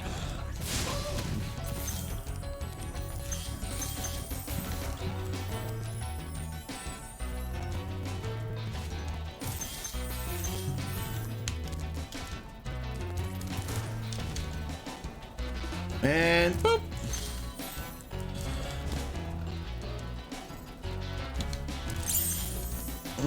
There we go.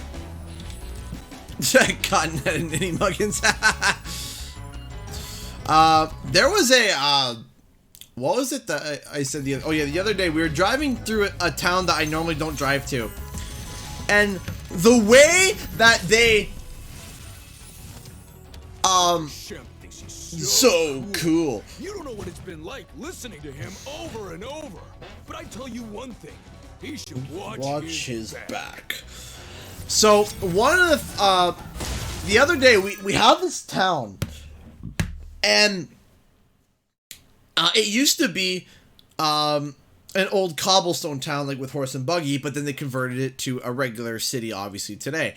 But what they decided to do, instead of saying, okay, let's bulldoze this and revamp it, they decided to try to incorporate regular roads and how things work in the already established roads in the cobblestone roads. So their bits are cobblestone and then bits that are regular road. It's awful.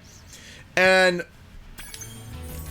straight up, the other day I was so mad. I was so mad. It was like one ways, no ways, no brains. I literally said, whoever designed this town needs to be kicked in the balls as hard as physically possible. And my wife just burst out laughing. I'm like, I can't drive here. Oh, thank you, Elena. No, you don't need to send it to me, but thank you for thinking of me. I really appreciate that. But no, I just sat there and my eye was twitching because we're trying to just get to the shop and we can't get to it because it's blocked by one-ways and people are cutting me off. And I just said, that's it. Whoever designed this town square needs to be kicking the balls as hard as physically possible. And then someone might say, oh, well, what if it was a woman? That she deserves to be kicked in the balls, too. Like, that's it. Just, whatever. Whoever it was, I don't care who. Like, who looked at this like, yeah, this is proved? Just no way. Like, why? And there's just a bridge in the middle of the town. I'm like, yeah, great. Perfect. This is exactly what I needed. Great. Like, this is exactly what I want to deal with. Is just people who already can't drive with one-ways everywhere. Yeah, thanks!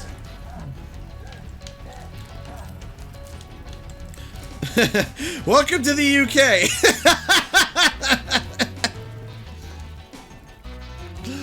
It's just like, it was like, can this... I forget how... Oh yeah, that's right, I gotta jump. Skill point! Like, whoever designed this city square needs to be kicked in the balls as hard as physically possible. And it was like dead silence in the car because I was so mad driving through it. Hey, CP Dragon Gaming, how's it going?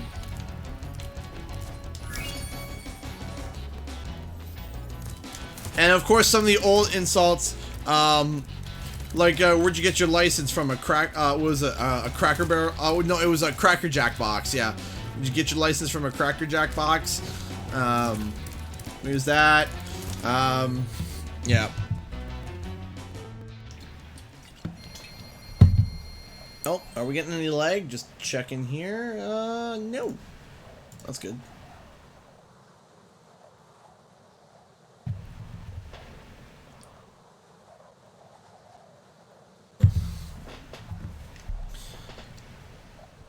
Big Mac Patty Whack.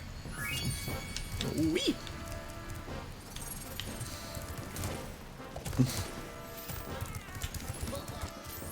I can't believe how fast you found so much. Hop aboard for the Magic Crafter's world if you're ready.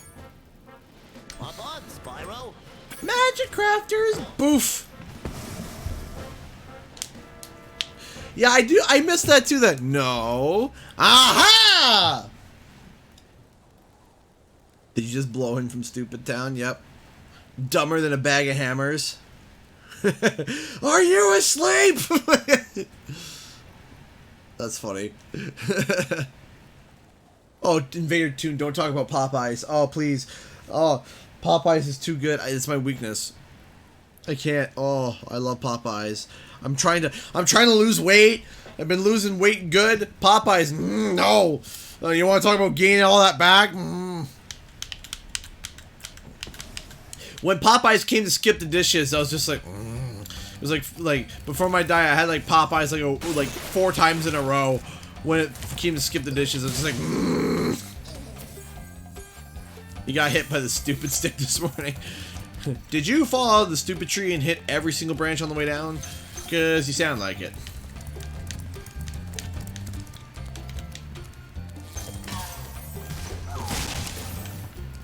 There we go. Cosmos. Welcome to Magic Crafters. I want you to release the dragon, reclaim the treasure, and recover the eggs from those pesky blue thieves. Yeah, no, Popeyes is way better than KFC. I'm sorry. I've had KFC for many years, and it's only recent that I tried Popeyes. Like,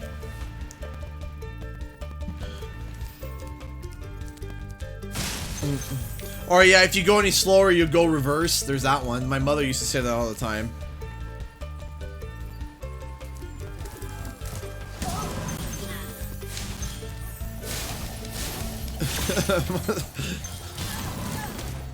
Yeah, my mom said, if you go any slower, you'll go reverse.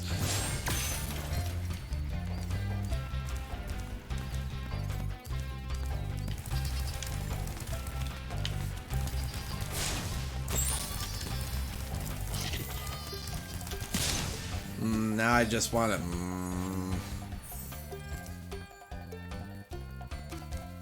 I haven't tried Chick-fil-A because every time I go to the States, for some reason, they're like either packed or Taco Bell. Here's the thing about Taco Bell. We're in Canada. We don't know what we're doing when it comes to Mexican cuisine.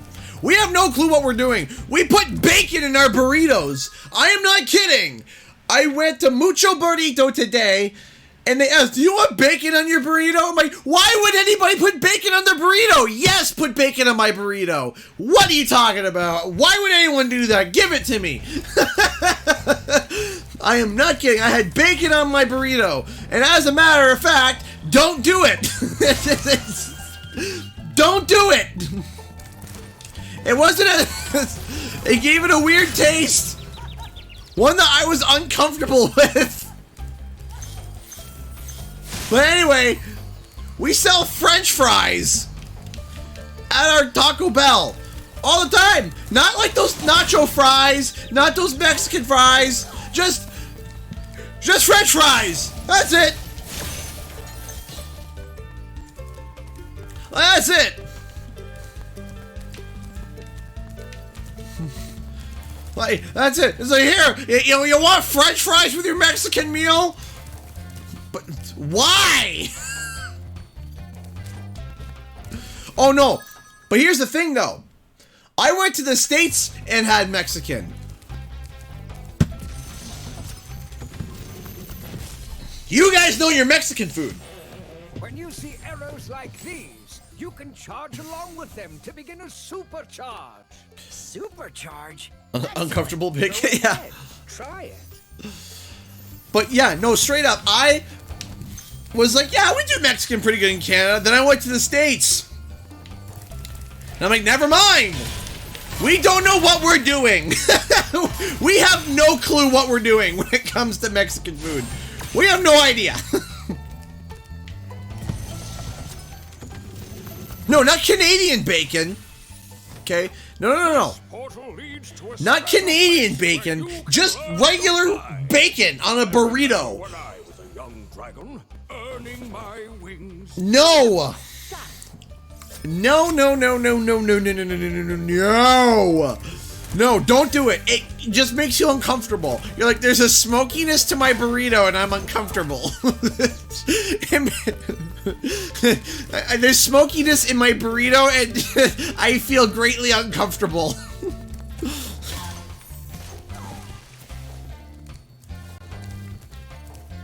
I'm like, why is there bacon in my burrito? Why is this a thing?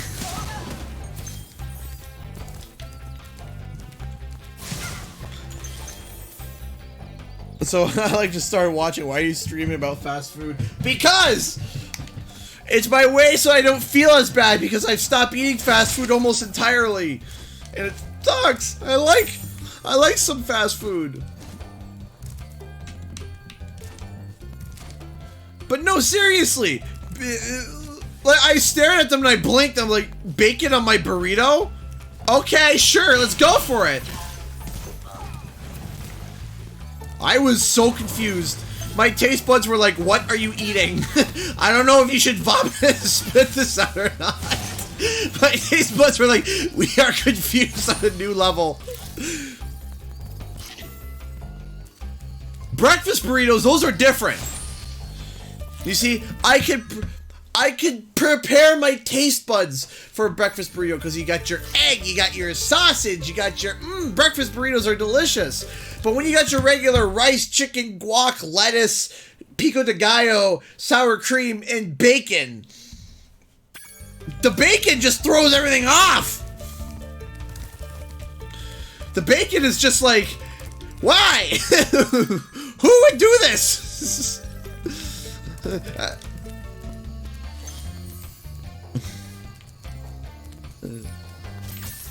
The back of my brain was just like the left side of my brain's like, spit it out. My right side's like, no, just contemplate it. And the other side, spit it out. I was so confused. Breakfast burritos. Get a breakfast burrito with a hash brown in it.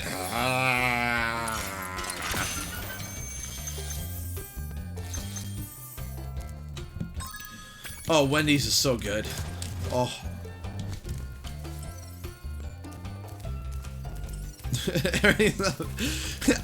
Literally, my everything in my body was confused as soon as there was bacon in that burrito.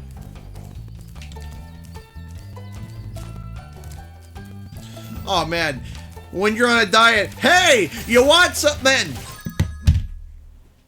I hate dietary options at non-dietary places. We have a place called The Works. Kingdom Wayfinder may know this type of restaurant. It's like a gourmet burger joint that has like 25 different variations of burgers.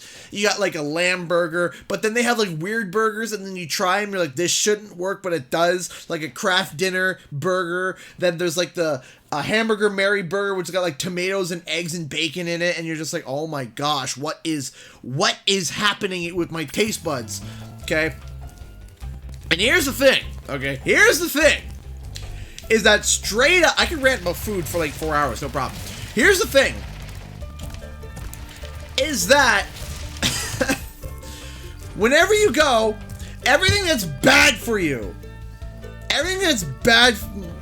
I do know that place. Yeah, we have one where close to I live, okay? Is that straight up, you can literally, The Works, it is. So anyway, The Works is amazing. And they're like, hey, we have bottomless French fries. I'm like, awesome, bottomless fries. Well, I was on a diet, and I'm like, okay, well, I can't eat French fries, but they have steamed broccoli. Okay, great. I like broccoli. I can fill myself up on broccoli and gas my wife out in the middle of the night. Great. Awesome. So I am not kidding you. I order my burger, no bun. I get my burger. I'm like, okay, that's great. And I am not kidding you. I wish I was exaggerating, but I wasn't. They gave me 5 pieces of broccoli. 5. That's it. 5 florets steamed. I'm like, okay. Maybe this is bottomless florets. Maybe. Thank you, Carl. Maybe bottomless florets. You just gotta eat them 6 at a time. But whatever, fine. Nope. No, they're like, no, that's all you get. If you want more broccoli, you have to pay again. I'm like, so what? There's bottomless fries that I can jam into my mouth repeatedly, but I get 6 broccoli florets. Sure!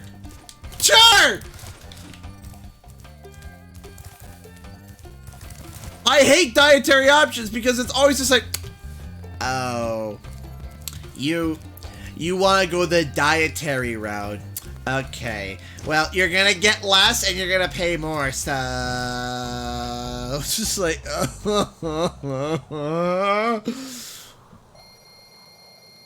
needless to say, I was the first one to finish my meal because I ate my broccoli in 3 chews.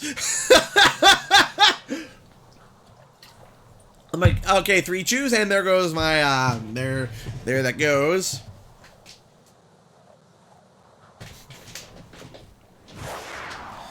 Like, oh my gosh, here's your 6 broccoli florets. I hope you get full from this. Yeah, thanks. I'll be stuffed. I'll be so full.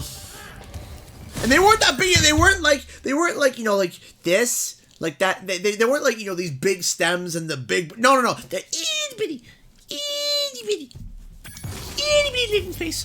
And I'm like, are you serious? How could you give me 6 broccoli florets and charge me like $6, like $4 for a side? Excuse me? Do I get a discount? Cause, man, I'll pay per.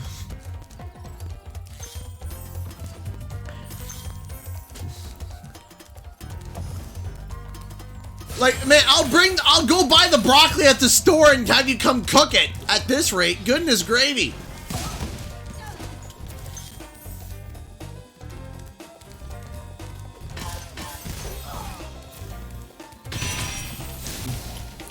I'm like, hey, oh yeah, and by the way, because I'm going,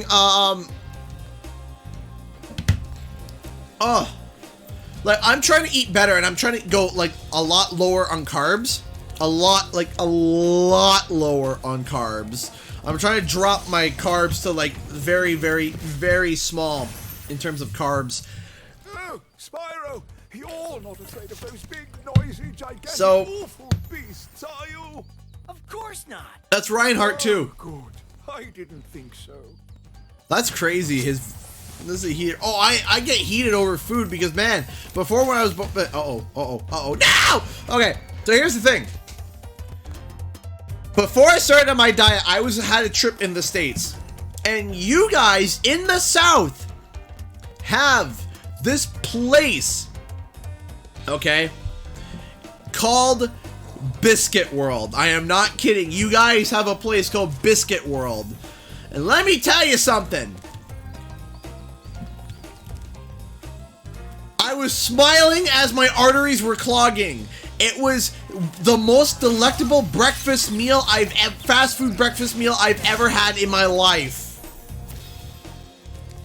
The best ever. And I'm not like some of you Canadians.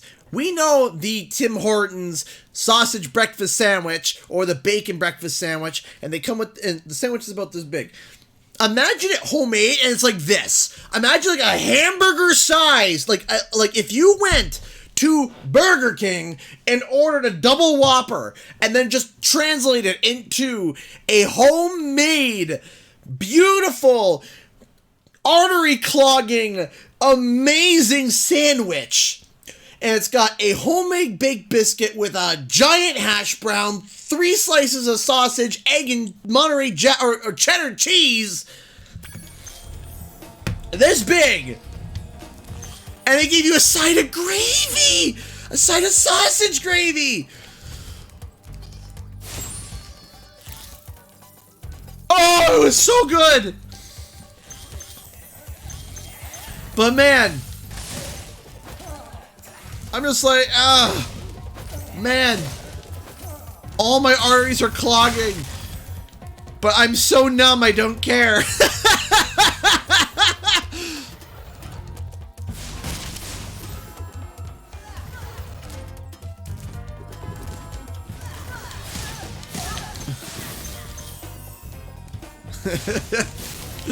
And it's only in the South. I found it's in Ohio. Please stop.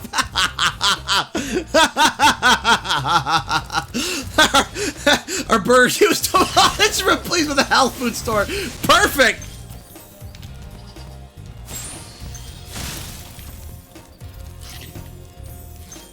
I'm sorry, everybody.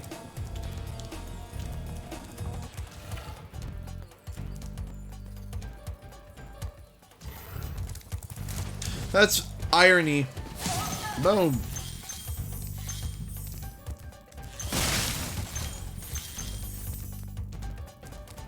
One time. Still on the topic of food. Still on the topic of food. But hear me out. This is funny. So imagine this. We're driving through a place called Timmins. Timmins is in the middle of nowhere. In the middle of nowhere. Okay? Timmins ain't that big. Okay? And we drove past and we took a picture of it and I gotta find it. And it's so stereotypical. It's so stereotypical, but I couldn't believe it. I couldn't believe it. And I'm like, the joke is there. Like, anybody could pick at this joke. It's right there, and like we didn't even need to say it. We didn't even need to say it. It was a conjoined business. You know those businesses that have like it's like two, like it's like it's one building, but there's a wall in between. It's just two. You got one side and you got one on the other, or or those mini strip malls have like 4. Well, we saw a building with two businesses. Two businesses. The one side was a vet office, animal hospital. And the other side was a Chinese food place. I can't make this up. A restaurant with a Chinese food place, or no, sorry, do a food vlog in Boston. I will. Thank you, Terracat, for the $2 donation. I really appreciate that. Thank you so much for the $2 Canadian, Terracat. You're awesome. Thank you so much. Thank you. But I can't make this up. I can't make this up. I was sitting there, I was just like, no, you can't be serious. You can't be serious. Thank you for releasing me. And I'm like, you can't be kidding. You can't be serious. I'm just like, you can't be. Like, you can't be serious. And I'm like, you literally have a Chinese food restaurant right beside, connected. It wasn't like side by side. It wasn't even like it was two separate businesses. They were in one building. I'm like, come on. The joke was there when you guys were separated side by side. But no, you're connected.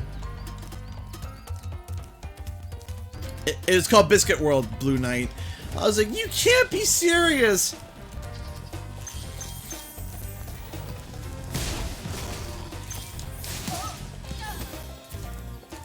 No. Not across the street. Connected. The same building, side by side. Two businesses in total in this building. One was a pet hospital / vet, and the other was a Chinese food place. Not across the street, side by side. Side by side.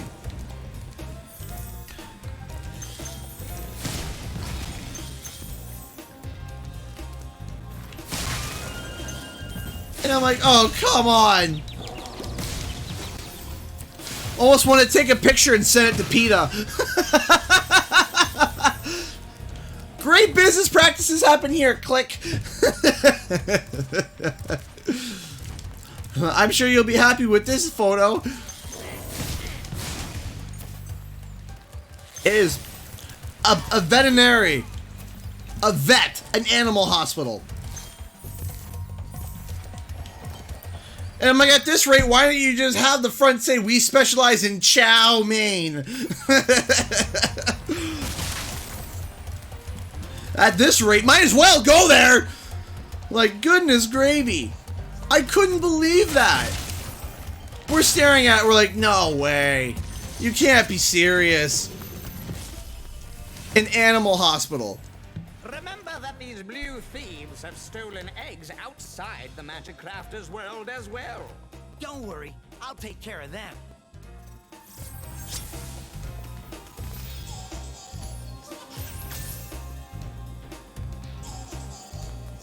Actually, I have streamed a Nintendo game. I have streamed Legend of Zelda Breath of the Wild, so yeah.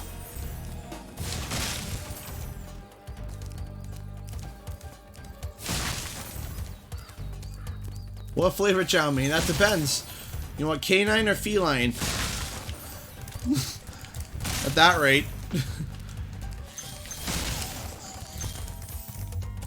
I couldn't believe it. I was like, that is so...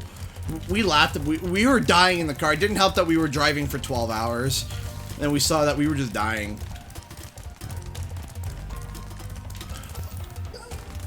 Oh, when I go to America, my diet's off limits. I'm like, yep, I'm bringing my fat pants. I bring my fat pants because I'm like, yeah, man, your guys' restaurant choices are so good.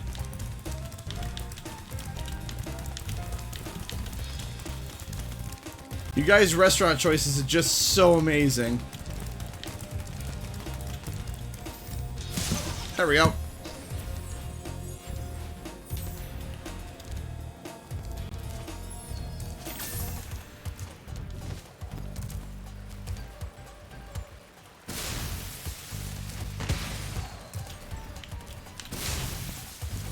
Whee! Boof.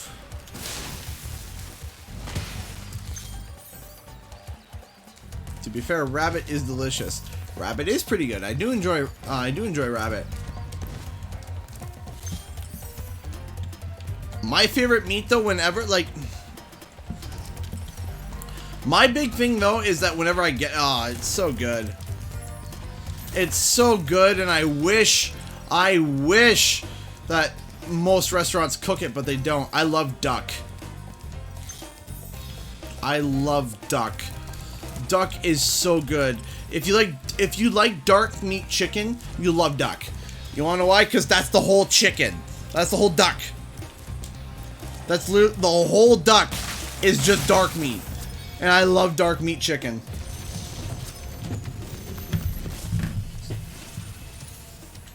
Great work, Spyro. I like the design of this If you keep dragon. this up, you'll learn all the tricks of the magic crafter's world. Open my window because it's hot in here.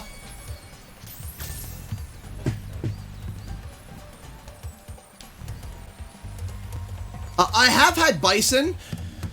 Bison's gotta be a certain way. If you get a lean bison, it's not so great. But if you get a fatty bison, yeah, it's good.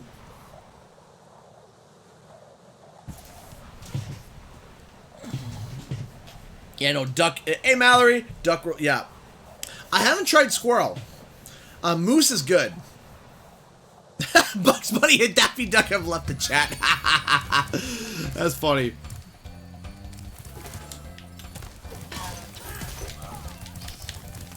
I love how PETA, you know, had their name parody to people eating tasty animals.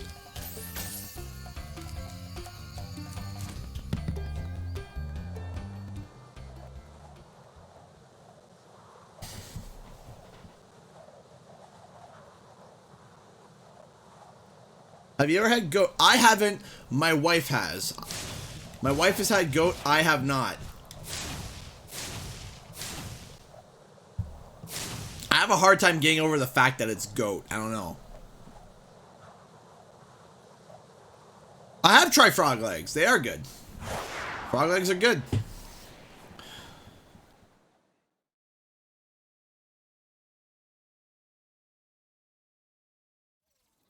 All right.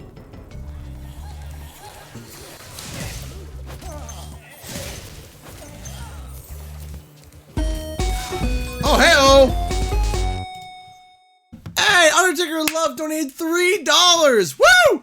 Favorite pizza topping, CG. I call my favorite pizza toppings I call Pop's Pizza. Pineapple, olives, pepperoni, and sausage. I love your Spyro streams. Undertaker Lover, thank you so much for the $3 donation. Yes! Thank you so much. I really appreciate that you help with the rent. Every donation really helps keeping the roof over my head. Thank you so much. I really appreciate that. Favorite toppings, it's easy. Double cheese, mushroom, pepperoni, and bacon. That's my pizza. I love it. What about escargot? I like escargot. Is my French side showing? Is my French side showing? I love escargot. With cheese and butter and garlic.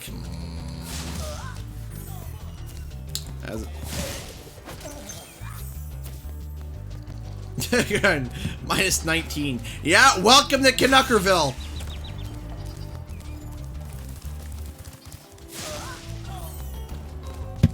Actually, I make the joke all the time that I'm from Canuckerville. You know, Canuck is a Canadian and Canuckerville. And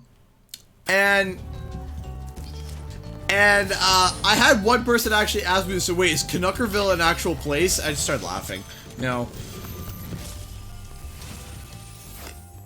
Please do something about these green druids. They insist on moving everything in sight. Gator's good. Gator is very good. I've tried Gator. I tried fried Gator. I've tried elk. I have tried elk. Elk is very good. Very expensive, but very good. Take that.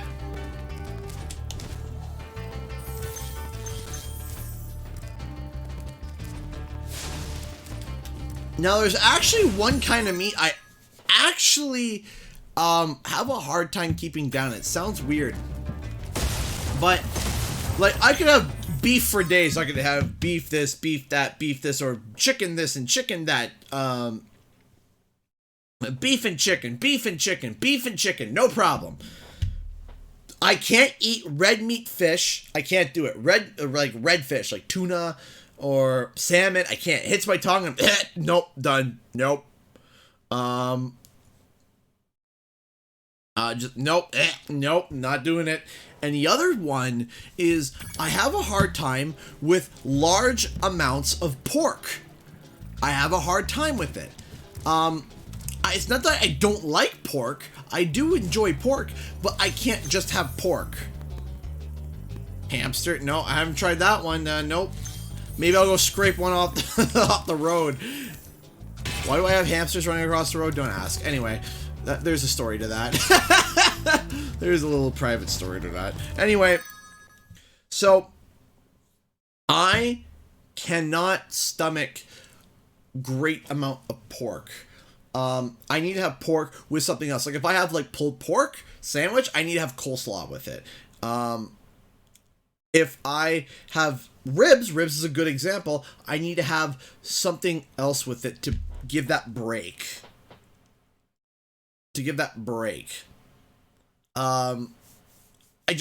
Pork is really, really heavy to me. If I can have lean pork. Very lean pork I can have. Like I can bacon, I can have bacon too, because it's, you know, very little, right? It's, you know, it's very thin. So I can have bacon. But like until then, like, you know, like a pork roast, I can't. My stomach, too much fat. My body just like is like no. That's a negative there, Sonny. But beef and chicken I could eat till the cows and chickens come home. But pork, no. Seafood I'm very precarious about.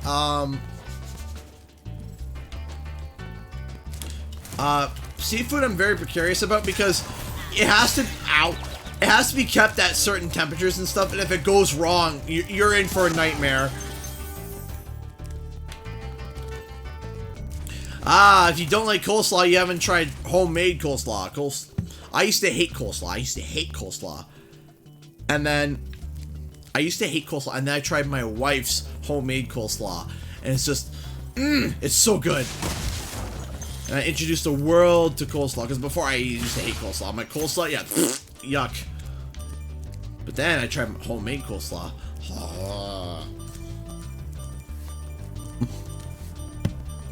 I have to dislike milk because I'm lactose intolerant. Shrimp is good. Can't stomach salmon.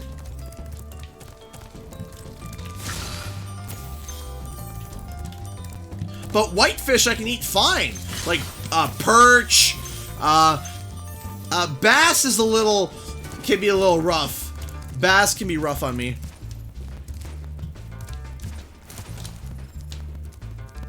Because bass can have a very, very, very, very hearty taste.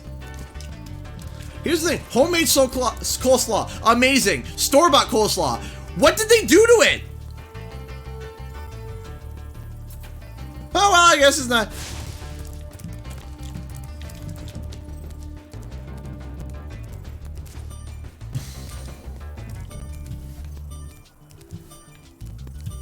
Hey.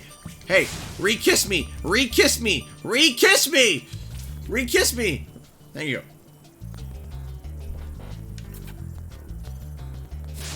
Yeah, I enjoy shrimp and crab. Both are good. I don't mind crustacean. Like shrimp, lobster. Don't mind them at all.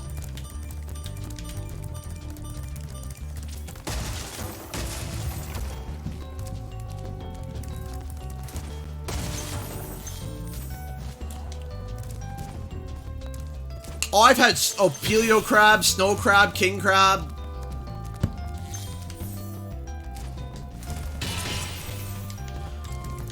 Like you ever buy coleslaw from the store and you taste it, it just tastes like chemicals. Like, how? How did you screw that up so bad? Like, you taste it, I'm like, I love this formaldehyde. This is great. I love formaldehyde. By the way, if you don't know what formaldehyde is what they preserve dead bodies in. Like, why?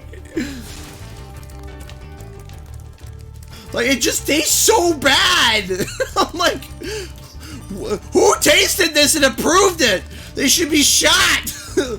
Like, this isn't coleslaw. This is an abomination. Here, let me take the coleslaw to the graveyard and embalm all the bodies with it.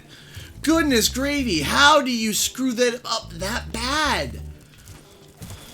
Like, I get needing to put preservatives in food, but goodness me.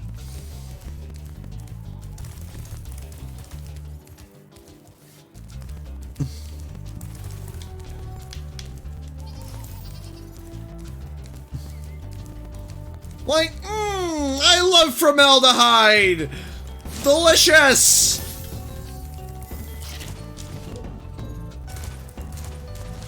In fact, I'll take a double dose of it!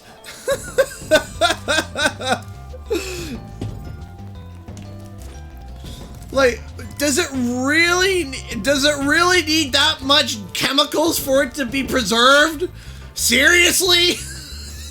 How much chemicals does coleslaw need to stay fresh in stores? In fact, it's not even fresh anymore. It's not even fresh anymore. It's just garbage.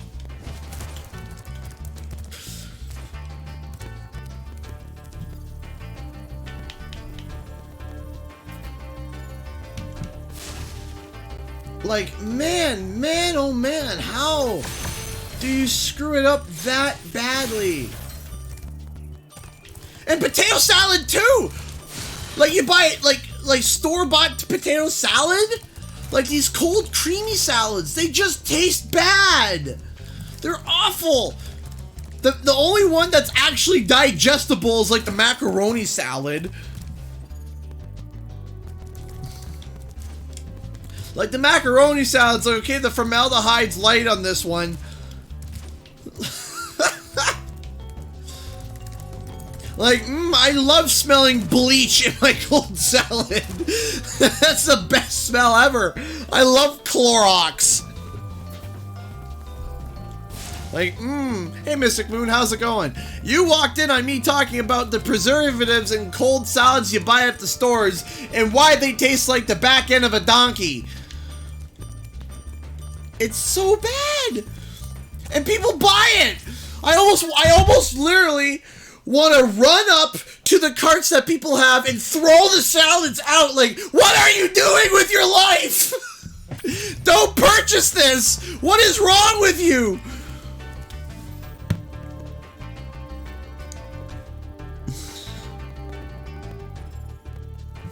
Yeah, Rebecca, it's a cheat code. You can check the guy online. Can I cook? Sort of. I'm hit and missing. I hit and miss. Sometimes I can cook a beautiful meal, and sometimes I'm like, eh. I'm good at cooking steak. I am good at cooking steak.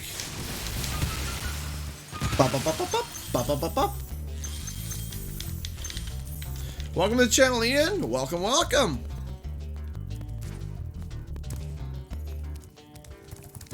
Well, it started off talking about delicious food, then we started talking about weird food, and now we're talking about garbage food.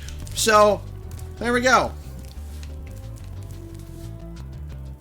It's so much cheaper to make it yourself. It's like, oh, I have to pay like $6 to make it myself. I can just pay $4 and get it pre-made. I'm like, yeah, but that $6 will give you 8 meals, while this one will give you 1 horrid meal.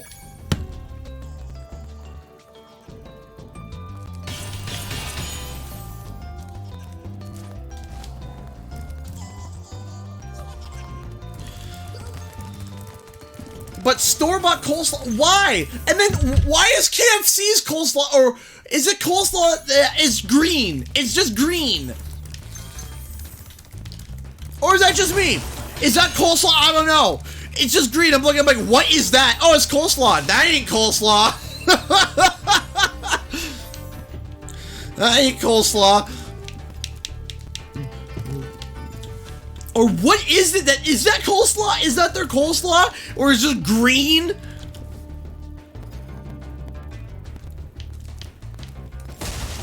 Like, seriously, it's just green, and I'm like, why? Why is this green? Just green and nothing else?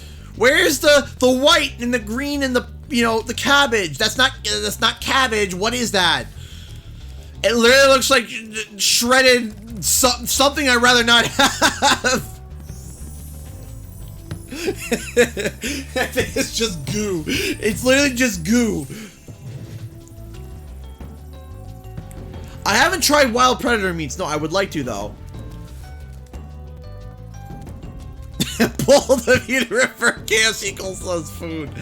Yeah. But I'm just like, why is it green? Like, why is it pure neon green? But where's the mayo? Where's the horseradish? Where's the pepper? Where's the slight tinge of sugar? Where, no. Let's just make it green. Maybe just algae. Yeah, it's just like. By the way, has anyone ever played a game that I like to call what in the world is that? What in the or the game I like to call what in the name of all that's good is that? Here's the game. You ready for it? You walk into those cold delis at stores that shouldn't have cold delis, but they do anyway.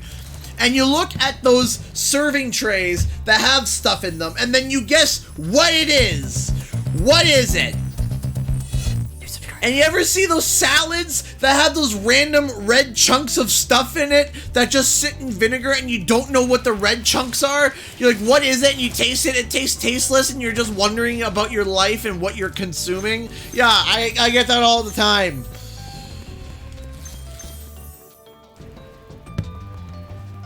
Oh, I'm great. I just love talking and ranting about food. I haven't had a good rant in a long time. I hope you guys are enjoying my rant. Thank you, everybody. This is my TED Talks. I rant about food.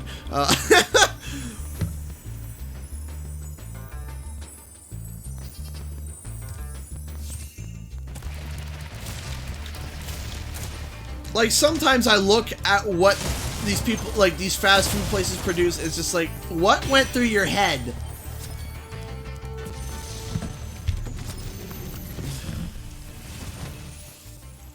Try combining your supercharge with jumping and gliding, and really explore the high caves.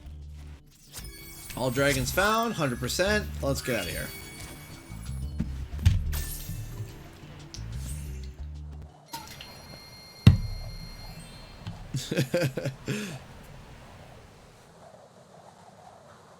I live for Canadian guy rants. Like, how you like these grocery store delis, you look at them and you're like, what is that? It's just stuff floating in vinegar. How can anyone look at that and say, that's appetizing, I'll take 3 of that? No.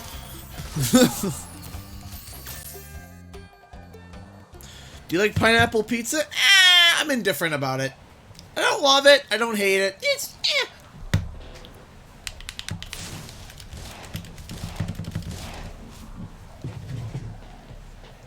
Love Gordon Ramsay. Absolutely love Gordon Ramsay.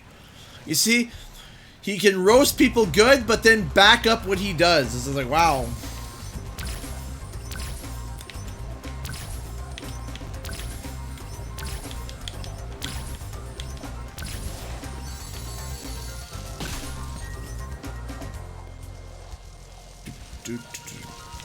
What I don't like, what are those? What I don't like stuff like zucchini or like eggplant. No, that's a no for me. No, don't like it. Me no likey. Yeah, if you like it, great. I don't.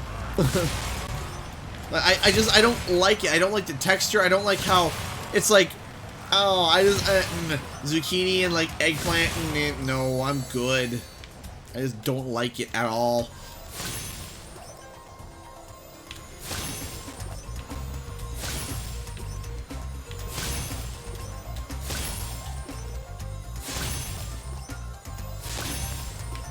First try, baby. Whoop whoop.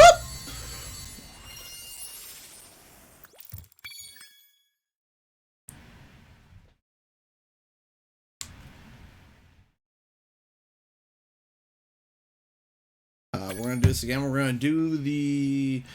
Is there a? Hold on.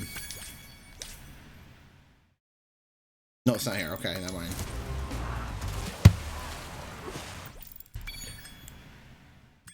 Quit. Yeah, I'm not a fan of like zucchini and egg. I'm not. What are you? An idiot sandwich? It's like, yes. And here's my weird thing too. I don't like cooked veggies, like all the way cooked veggies. Like for me, if you took a red bell pepper and you sliced it up into slices, I can eat that all day. No problem. If you throw it into a stir fry, just a flash fry, just a quick done. That's it. Done. As soon as you cook peppers, bleh, nope. The texture is like a slug to me. I'm like, yeah, no thanks. I'm good. Give it to me raw. But I don't like roasted peppers. But I like the flavor. So like when I make pasta, I'll throw bell peppers into the sauce, get it all nice and cooked and all. Hey! Woo! Hannah Vincent just donated $20 through Super Chat. OMG, I finally caught your stream. Hannah Vincent, thank you so much for stopping by. It's been such a long time. Thank you, thank you, thank you so much. I really appreciate that. Thank you. You helped the channel, and you help with keeping the roof above my head so I can keep ranting to you guys about food and video games. Yeah, like, I just like it, done. There, done. I'm good. It's like, yeah, beautiful. Love it. And then it's just like, here, let's take these peppers, turn them into slugs, and see if you like them. I'm like, yeah, no, I'm good. How about you don't? But thank you so much, Hannah, for the $20 Super Chat. I really appreciate that. Thank you.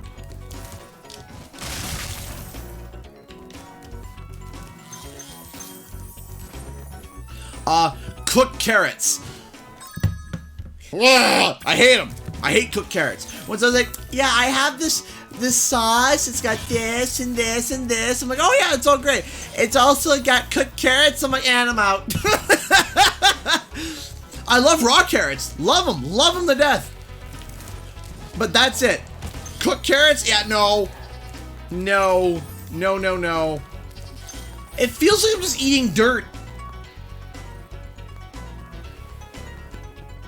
Yay, lucky break! Thank you so much, Hannah. I really appreciate that. And I missed ya. I missed ya on the streams. Look, like I said, carrots are delicious. Raw. Cooked carrots? Nope. I feel like I'm just eating dirt. That's what I feel like. I feel like I'm just eating dirt. Like, this is good.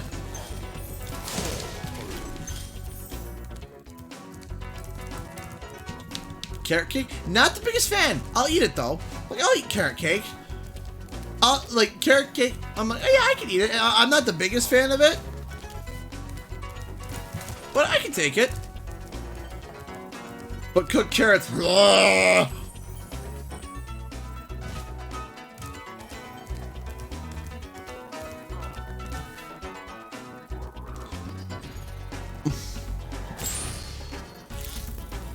Ever try raw carrots? Oh, absolutely, man. I've had raw carrots with blue cheese, man. Love it, absolutely love it. Ranch. I even had. Trust me, you get desperate when you're a college student and you don't have a lot of food. I've had carrots with Caesar dressing. Whatever. That's fine. That is perfectly A-okay. Boom.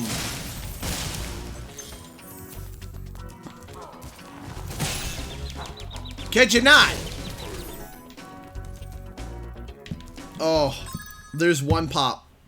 There's only one pop that I literally... There's one pop that I literally... This is my thing I'm weak to. Now, in Canada, it's not often anywhere. Okay? Not often anywhere. Only few select places have it. And I'm a water person. I'm a water person. I love... Jesse, I'm going to respond to your comment in a second. Okay? I'm a water or coffee person. But if they offer one specific pop, I'm done. I'm finished. And that pop is Dr. Pepper. I love Dr. Pepper. That's my, I cut Coke, Sprite, everything out. You name it. Perfectly fine. No problem. Someone could put a Sprite in front of me like, you want to drink that? No, I'm good. I'm fine. But do a Dr. Pepper. Woo! Oh, that's torture. That's torture. So. Welcome to Wizard Peak. This is my favorite supercharged spot. Now, Jesse, your unpopular opinion is my ultimate opinion. Olives are what hate tastes like. Yes, I agree. I hate olives. I hate them. I strongly dislike them. I'm just like, yeah, whenever they're like, hey, you want olives? I'm like, do you hate me?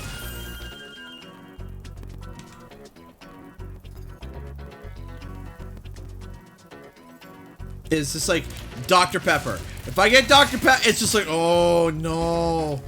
Like if I go to a party, everyone's got your Coke, the Sprite, maybe the ginger ale, and I'm like, yeah, I'm fine. Yeah, that's fine. And then someone cracks open the Dr. Pepper, and I'm like,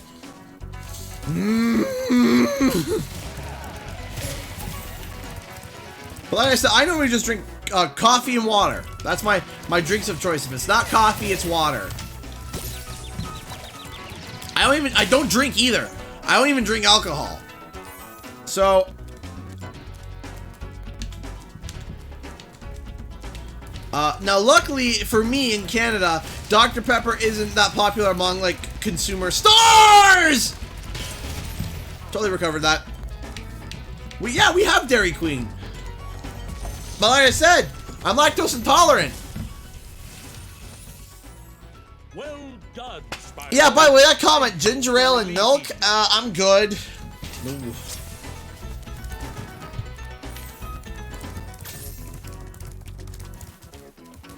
Dr. Pepper can stop a riot. Everyone's freaking out, losing their minds. They just bring a truck of Dr. Pepper and everyone's like, ooh.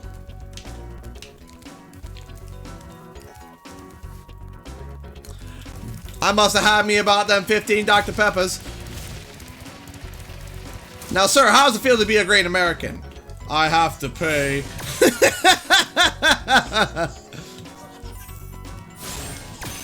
I have to pay.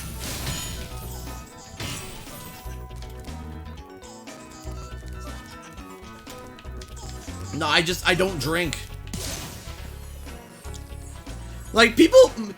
That's the funny thing, is that if tabloids ever want to try to get anything on my life, the funny thing is that they're gonna hate me because my life is, like, boring. Like, so, what secret stuff does Canadian Guy A do? Well, I make videos all day.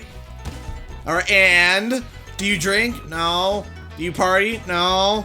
I go to church. I play video games. I have a baby. That's probably my most entertaining fact about me is I have a baby. And I have a YouTube career. That's my welcome to my life. That's my TED Talk. I also can talk your ear off for hours about literally anything. Because I have such a high amount of social anxiety, I will fill the silence of the void with anything possible. Because if I sit still with people and everyone's silent, I have to talk. Because if Because if no one's talking, everyone hates each other in my brain.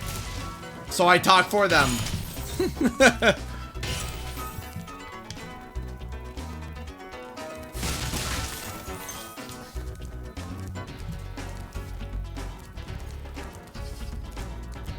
Non-denominational. Collect these gems. Thank you very much.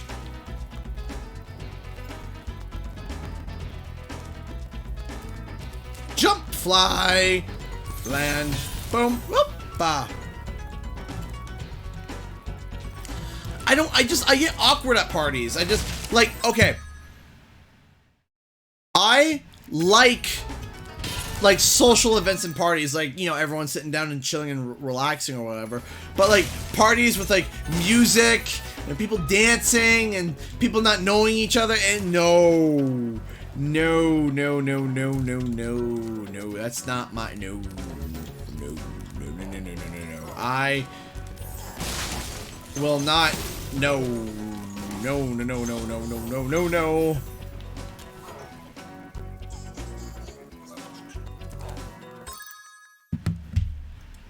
Hey! Hannah Vincent, seriously! I already sent you a freestyle that said non-denominational. Thank you so much, Hannah, for the second donation. What do you think of the new Pokemon Stars? They look okay, but if I had to choose a favorite, I would choose a Fire Bunny. Which one is your favorite? Mine, I like Score Bunny. However, I like Grookey. I like the green monkey. Love the green monkey. I think that he's going to evolve into something really cool. I think the Pokemon starters are good. I think this Pokemon's going to be a lot of fun. I'm very, very excited. But anyway, thank you so much for the additional $20. Man, that's $40 in one stream. Seriously, Hannah? Thank you. Thank you so much. I really appreciate that. Thank you. Like, that's awesome. Thank you.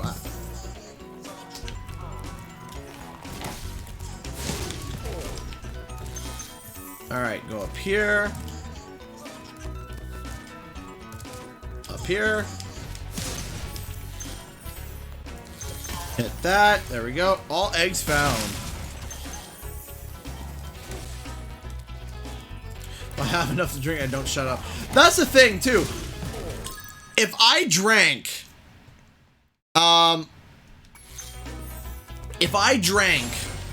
Okay... Here's the thing. I can't stop talking.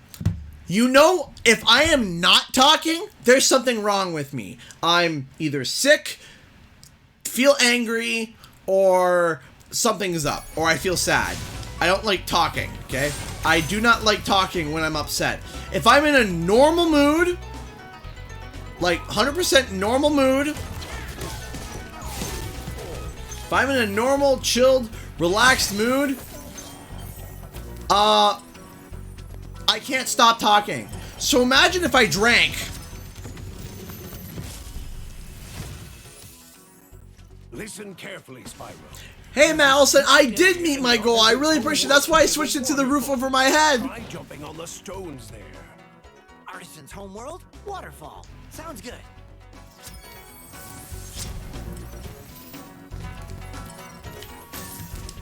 My brother used to smoke, and what made him quit cold turkey was his son when he was born. When his son was born, that was it. He was like, and I'm done. Whoa, here we go. Go up here.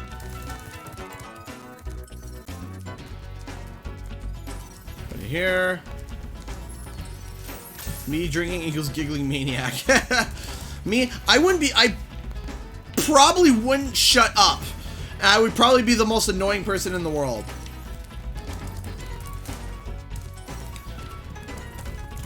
I mean, people already think I'm annoying when I'm sober.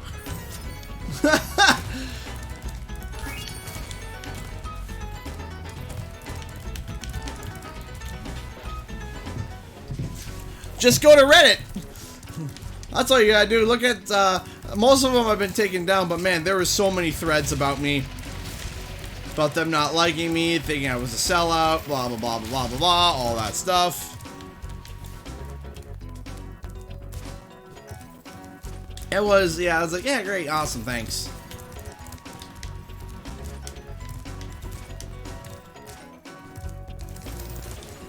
Off we go. You already don't shut. Exactly. So imagine. If I drank, you wouldn't be able to shut me up.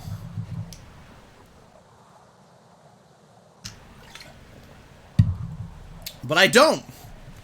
I don't agree with it. But that's just me. That's a personal choice. Well, that's Reddit for you. Oh, yeah, absolutely.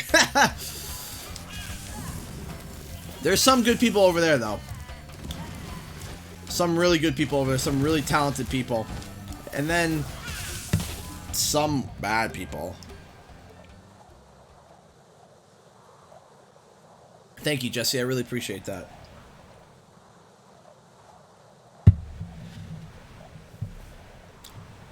Hey! Hannah Vincent again! Oh my gosh, with a $10 donation. And one of the first streams I seen you do, the end of the Spyro New Beginning, I believe I donated $150 to $200. I do remember that. I do remember that. I do remember that. And I remember I lost my mind. I lost my mind. Thank you so much, Hannah. You don't have to donate that much. Thank you so much. I really appreciate that. Thank you. Thank you so much for the $10 donation. I really appreciate that. That helps so much. More than you know. More than you know. Thank you so much. I really appreciate that. Thank you. That is so kind of you. Seriously, thank you. Woo, missed me.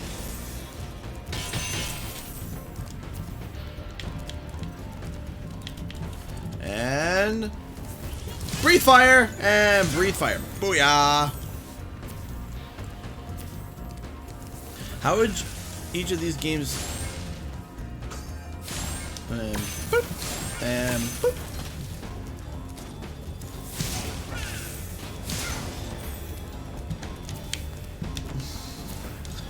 Come on, blowhard. There you go.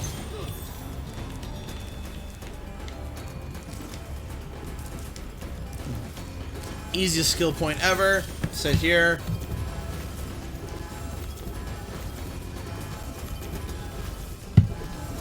Six-Tooth Sun. I actually really enjoy the lighting in this level too. Nixion, don't even say sorry.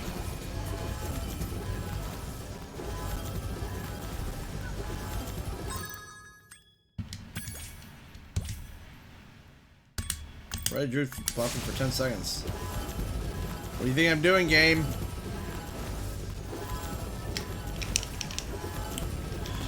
So, here's the thing. And I am thinking about doing this. So, this is something that I wanted to pitch to you guys. So, is this. Behind me,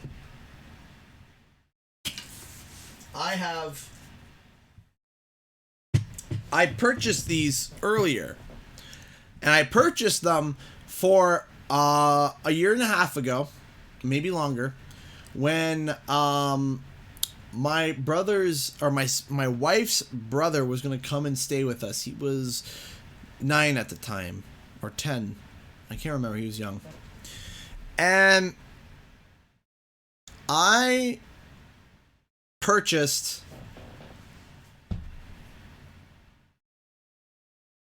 a bunch of Skylanders.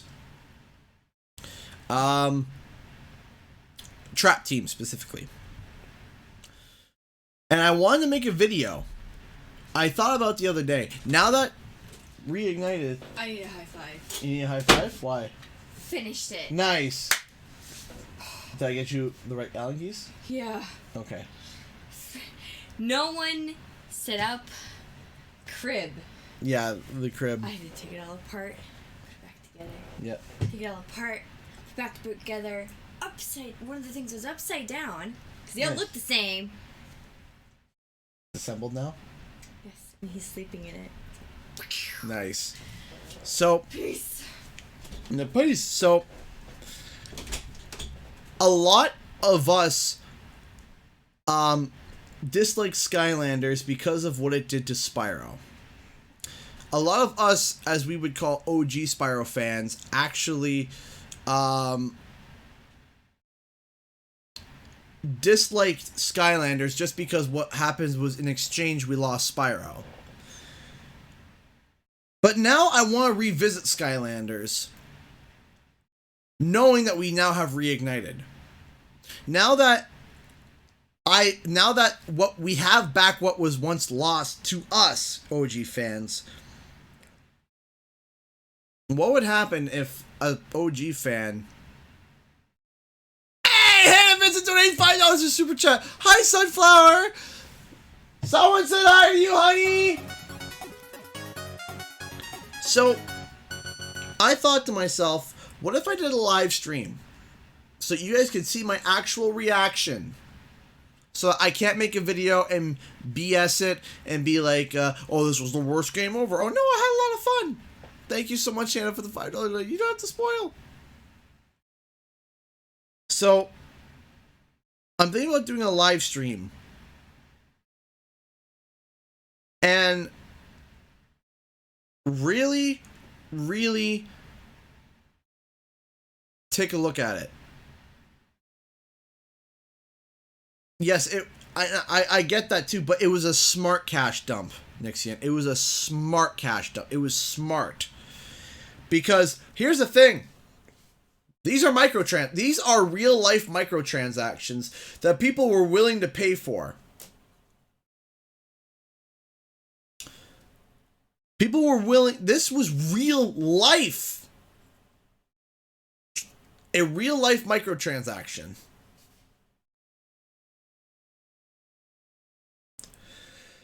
It was smart. Very smart. So, I want to now visit Skylanders with no bias at all, because now that we have Spyro Reignited, right? I'm gonna try to do this skill chat again, or skills thing again.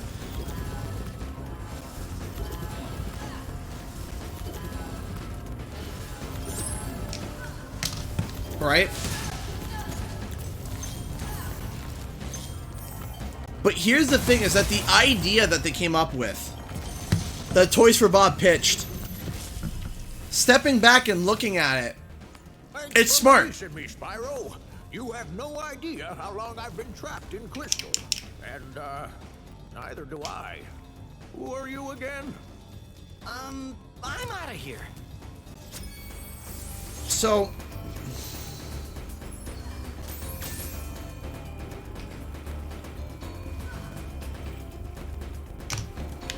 yeah, we've done Legend, we've done OG.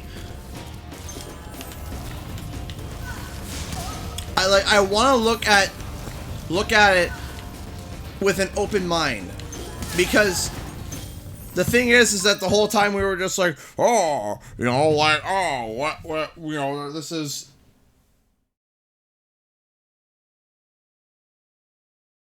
You know, you got people like, oh, sorry, just something flashed in my head. So hang on a second. So for example,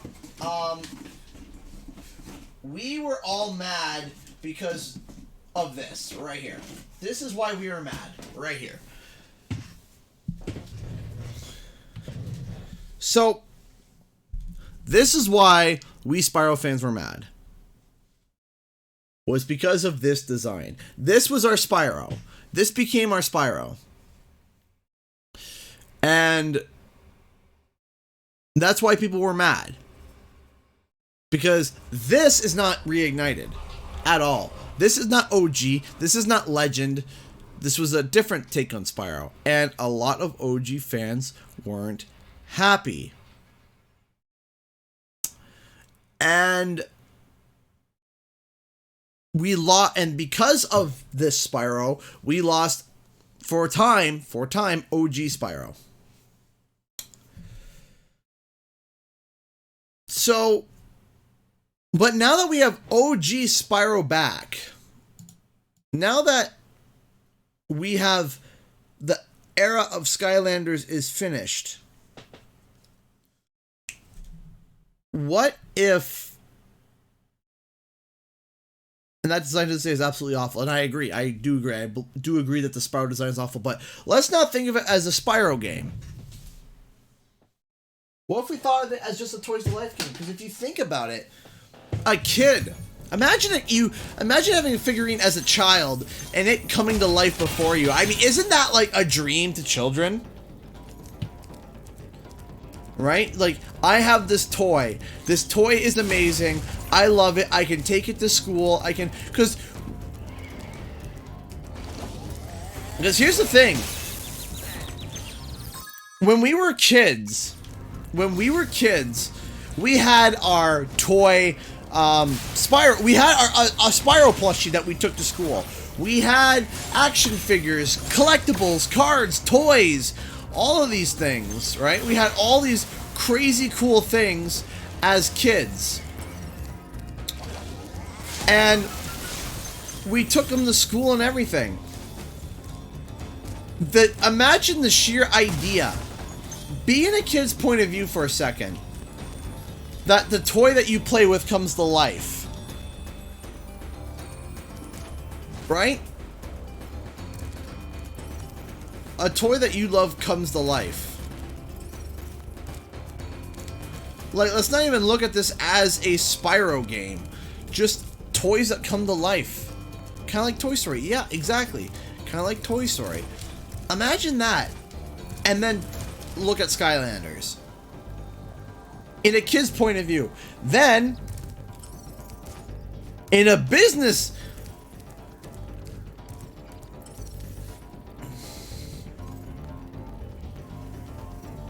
Yeah, it was. It did. So here was the thing, Terracat, that was really smart about is that it actually had, it was like a mini memory card. And what it had was, which I still try to figure out the technology even now. Wow, these are the ones I missed. Even the technology now, I think about it, is really smart. Is that if I played Spyro, or if I played Snapmaw, or I think that's the call. I can't remember. If I played a character, okay, and if I played a character and I love them and I love that character, and in the game I unlocked a hat and I unlocked certain skills with that character, right? And I unlocked certain skills with that character. Then I take that character and I go over to my friend's house who also has Skylanders, and I plop my Skylander into that. All the stuff that I had on that character carries over. It all carries over. And on top of that, when I buy a new game, oh, hello. Hey, Undertaker Lover donate $2. Dr. Pepper Fans Unite. Glad to see the part of the Dr. Pepper family, CGE. Thank you so much, Undertaker Lover, for the $2 donation. That is amazing. Thank you, thank you, thank you so much. Incredibly kind of you. Thank you. Hop aboard for the beast. Would you like Hop to go? aboard. Need a lift? So, think about that for a second. And then, it's almost like, and it sounds weird to say, but think of Mass Effect. Think of Mass Effect. Mass Effect, where you're able to carry your character from the first game, second game, third game. It's almost the same. If you think about it, where you have this character that you bought and you love the character and you unlock certain skills, but then you move on to the next game and they have new skills that they can unlock. And this is a character that you've been walking around with for months, for years, and you plop on the portal and it comes to life and there he is. And you're into a new game and it remembers all the stuff that you did in the previous games and it carries that over. Do you see where I mean? Do you see where I'm getting at here? Do you understand the interest? And then in a business sense, this is probably one of the most improved levels in the entire trilogy. Don't at me, this is... So, do you know what I mean? Is that these are characters you're like, yeah, this is awesome. And you also know in the back of your mind that, hey, someone else might have this character, but this is mine. Right? This is my character. And no one else has this character. It makes that feeling of uniqueness.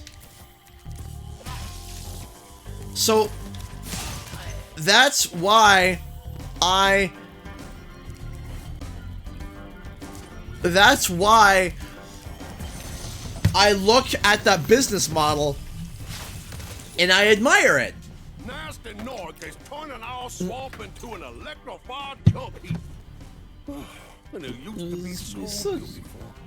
I'm sure it was. Lion King remake thoughts. Very simple and straightforward. I'm seeing it day one with my child duct taped and strapped to my chest, and we're watching it. That's my opinion. We're watching it together.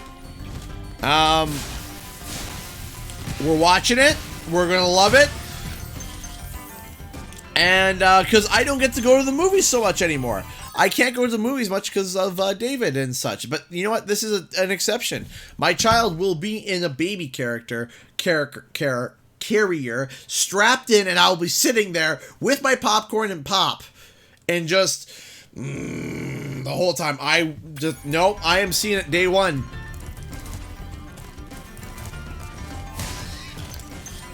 And if anyone takes my seat, I will shiv them.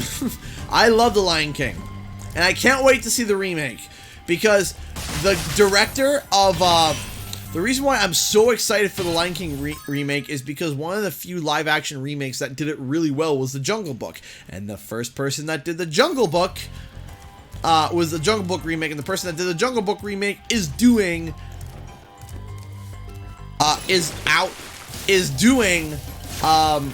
The Lion King. So, John Favreau, oh. Boom, you're dead. John Fa something. Jaffa French. Jaffa French, that's his name now.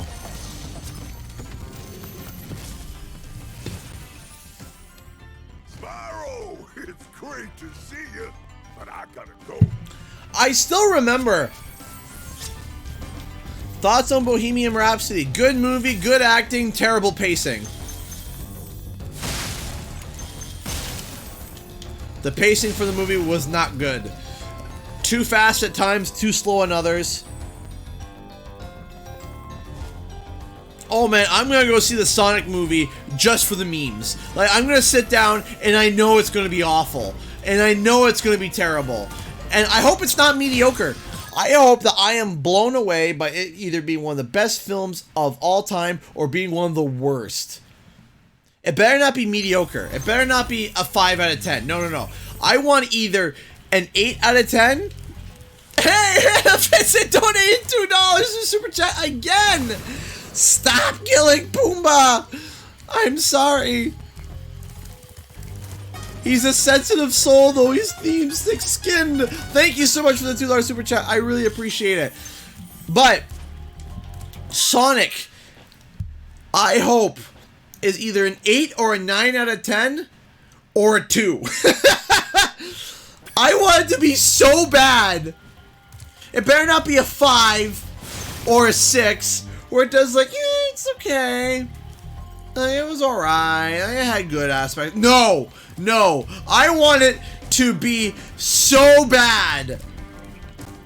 I want it to be so bad that it's good. That's what I want it to be. I want it to be like, this is the worst film I've possibly put my eyes upon. And I love it because of that. Aladdin. Looks like a mistake. Not just Will Smith, but can we talk about Jafar's acting in the Aladdin movie? Oh, it looks it's so bad. It's so bad. Like, hold on. I have to look it up. Hold on. There's one aspect to it. I was just like, are you serious? Hold on. Let me find it so, in low quality so that I don't get copyright strike by Disney immediately. 1,000 apologies. Hold on, let me try to find it. Where is it?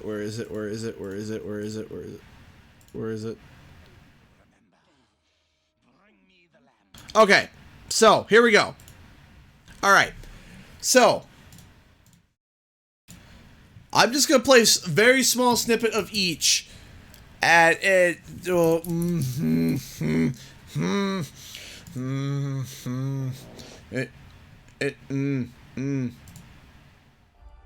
Hold on.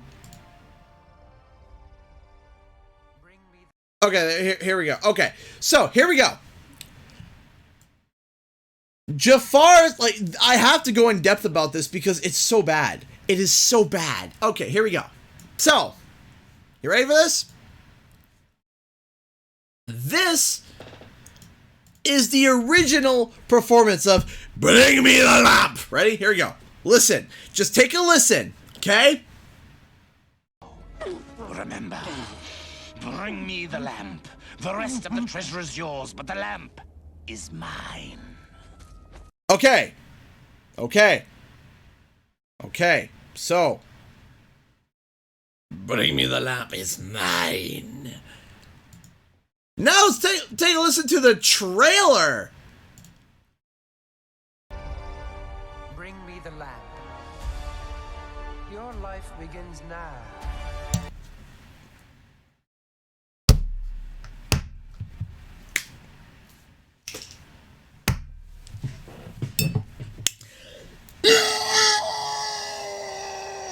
It's so bad! It's so bad! It's so bad! Like, what is this pretty boy Jafar? What is this? Hold on. Jafar, like, what? The performance! A cardboard box could deliver a better line than your face could, dude! Oh, it is so bad! Okay, and a cardboard box could do better. A rock, anything. Have the parrot perform, for goodness sake. You can have a Muppet from the Muppets or Bring Me the Lamp that give a better live performance than this guy. What was that? It was so bad. Like the original had guff. It had power. It was amazing. What was this? It was so bad. When I first saw it, I paused. I was like, you can't be serious. You can't. Is that saying, oh, that's the same character, alright? Like, oh, what was that? It's so bad! Disney! Disney, why? Whoever decided to cast in Jafar, the coleslaw could perform better. Yes! The coleslaw could perform better. Oh my gosh! Bring me the lamp. Your life is beginning now. Excuse me as I go vomit and have profuse diarrhea at the same time, because this was possibly one of the worst line deliveries I have ever seen. Ever! It's so bad! Could you not have delivered that line worse? Is there a worse way to deliver that line? Please, if you could tell me, show me, because my goodness, you could literally have a puppet with a sock for a mouth and listen to it again. Let's all cringe and let's all have internal bleeding together. Here we go. Oh, it's muted. That's probably the best way to view the trailer. Hold on. Bring me the lamp. Your life begins now.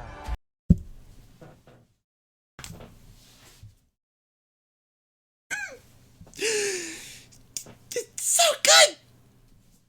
It's so good! It's so good! It sounds so much better than the original! Now, remember, bring me the lamp. The rest of the treasure is yours, but the lamp is mine. Yeah! I couldn't tell the difference!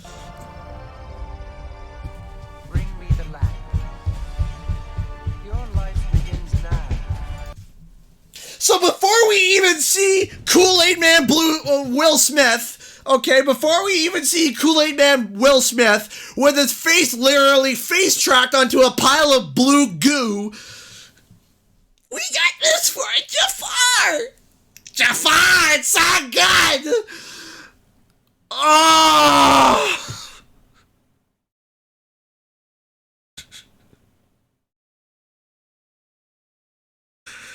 A cardboard box with the personality of a rock could have delivered the line better than whoever this guy was. Imagine the director on this. Imagine the director. Okay, now listen. Okay? Okay. Listen. I need you to deliver the line in the worst, flattest possible way. Just the worst. Make it so that people's internal organs just want to fail in the theater. And the genie. Oh, let's get to the creme de la creme of the trailer. I mean, here we go. And Aladdin's acting here looks so great too. I mean,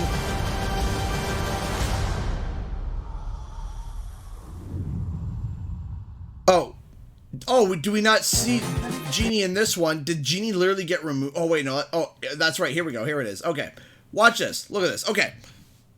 Now, do we remember why Aladdin rubs the lamp? Do we remember? I remember. He's like, well, it's a lamp. Oh, there's dirt on it. Better rub it.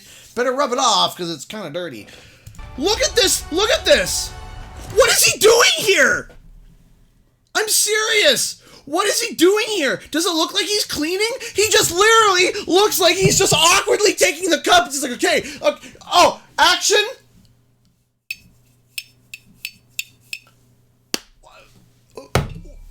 Who is directing this film? Who and why? It's so bad. Like, look.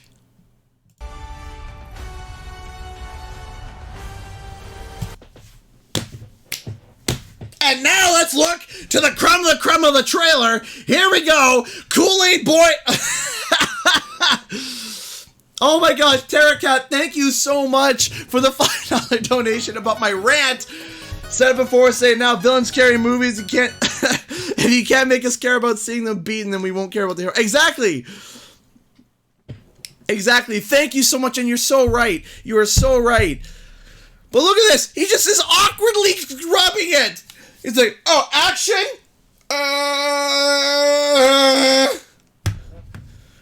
And then, oh boy, here we go. You know what? I can tell you this. You ready for this? You ready for this? The best acting in the whole trailer, the best acting is the carpet.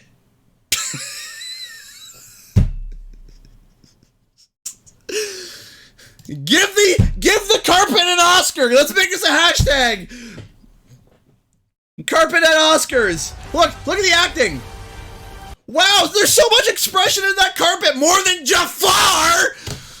There's more expression in a carpet than Jafar. How is that possible? Hannah Vincent, thank you so much for the $5 super chat. Thank you so much, poor Salvador. Can you hear all the way across the house? Yes, she can. The carpet! Thank you so much. I'm just in the middle. The carpet deserves the Oscar. Carpet and Oscars. Oh my gosh, thank you so much, Shadow Wolf, for the $10 donation. Thank you so much. Hi, Canadian. I just wanted to send you something to thank you for making awesome videos. I hope this donation helps you. Which PS1 or PS2 games do you think should be remade for the Xbox or PlayStation 4? Jack and Daxter, definitely. Thank you, Shadow Wolf, for the $10 donation. You are awesome. Thank you so much. Thank you. Thank you so much for the donation, guys. I'm in the middle of a rant. I'm trying to just get this out, and then I'll thank you guys more. Thank you. Here we go. Now let's watch the best of the best. The best of the best! Here we go!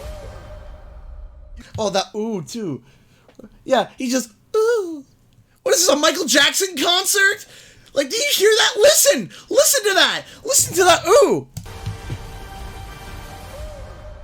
Do you hear that? Ew. Why don't you throw some auto-tune on that while you're at it? Ew. No, it's hi!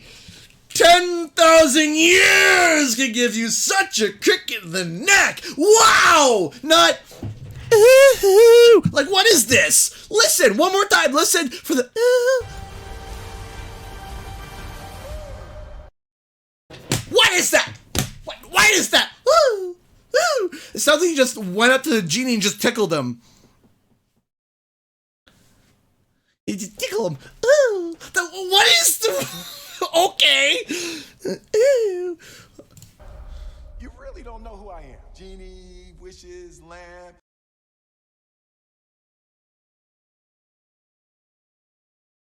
This is what death looks like. This is what death looks like. Right before you die and death comes to claim your soul, this is what you see.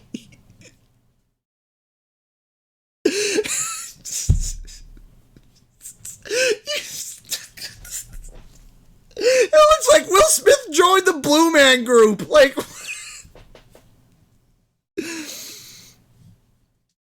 and not to mention, oh yeah, now, oh, it's CG, what is, oh boy, here we go. Look at you can see where the tracking lines are. Look, you can see where they just were like, yeah, this is Will Smith, here we go. Like, look, you can literally, like, you can literally see the line between what's just pure CGI and what's his face. Look, you can see it. You can... Did no one smooth it out? Did no one smooth this out? Hold on. Like, let me show you what I mean. Like, I was also visual effects too and helping with that. My goodness, gravy me, oh my! It literally looks like he's wearing a bloody hairnet. Hold on, I gotta put this in the right spot. Desktop, so I can remind myself each day of what's depression. There we go. Now let's go to Photoshop.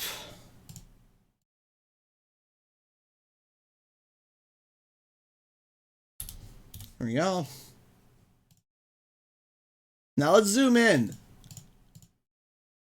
Do you not see that? Do you see the wrinkles in his forehead and they just disappear into oblivion? Like that's not how the face of a human works.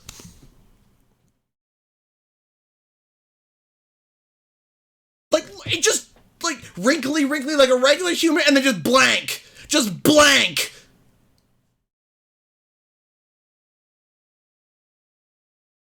Like, what is this?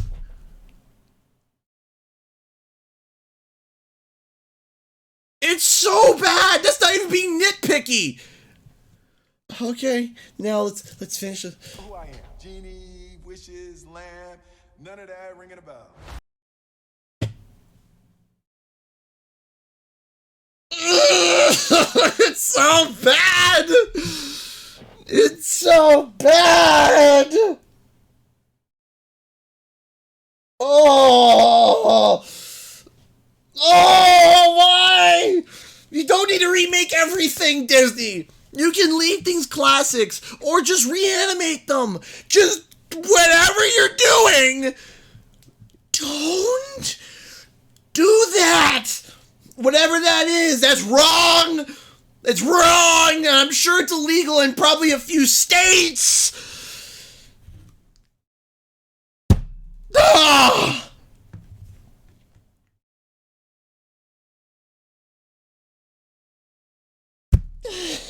It's like his face is moving at 60 frames per second, but his body is moving at like 180. It's like, what even is this?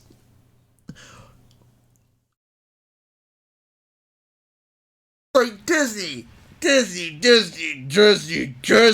You can't just throw CGI at everything and be like, yeah, it's gonna be great. It's gonna be great.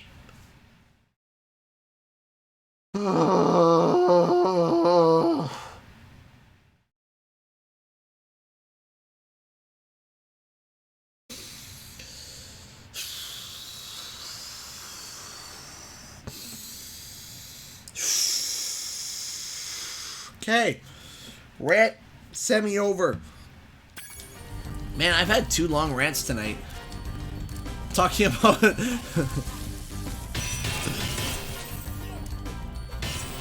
I don't want to get copy. You know what the funny thing is? Is that normally if I show copyright stuff, I'll get taken down. I showed bits of the trailer and I didn't even get taken down or a warning. It'll actually warn me live when I'm streaming. It'll warn me live, like, hey, you shouldn't be doing this. I was showing that. They weren't even warning me. The film is so bad that Disney don't even care. But if I show The Lion King, I'm gonna get hit with copyright. Because they're... Oh... They'll actually shut the stream down. That's happened before.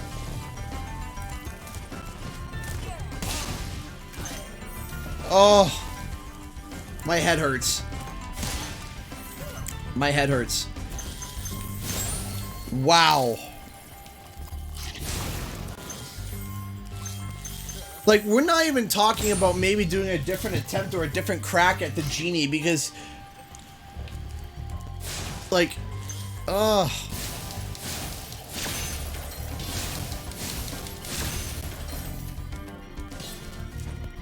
Internally, it just makes me want to die. I can't believe someone approved that.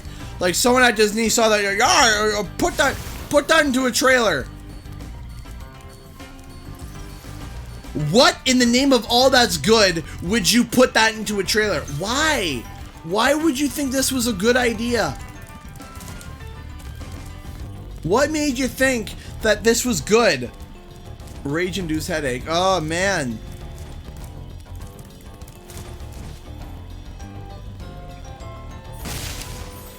Oh, what kills me is that... you know, remember the original genie? Hoi!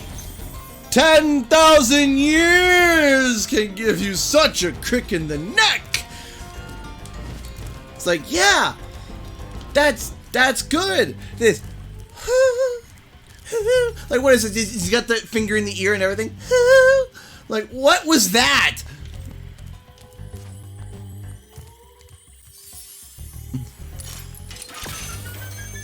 Yeah, I have a disorder. Yeah. My stream got shut down for that. Oh. Be right back. But thank you for truly. Yeah, it's so bad. Bring me the lamp. Oh, when I first saw that, I paused and I was just like, you can't be serious. That's your Jafar. That's your big mighty Jafar. Is bring me the lamp.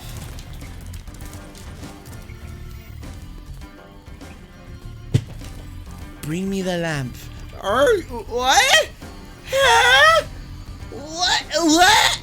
Oh, actually, no. We need some eye bleach. We need some eye bleach to get away from that.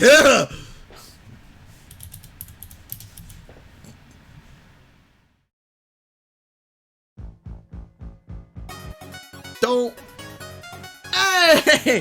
Hannah Vincent donated $2. You can make a better genie. Oh, thank you. I appreciate that. I couldn't fill the shoes, though, of Robin Williams, but I would say I think I have a good energy for it. You see what I mean about talking about how he finds, you know, the lamp. He's like, oh, it's dirty. Like, see? It's hard to make out. Oh, no, it's because he couldn't make out the word. Look at this. Watch. Watch the entrance.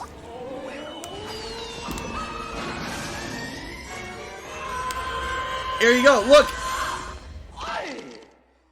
10,000 years will give you such a crick in the neck. Hang on a second. Wow! Wow! Does it feel good to be out of there? How are they going to do that?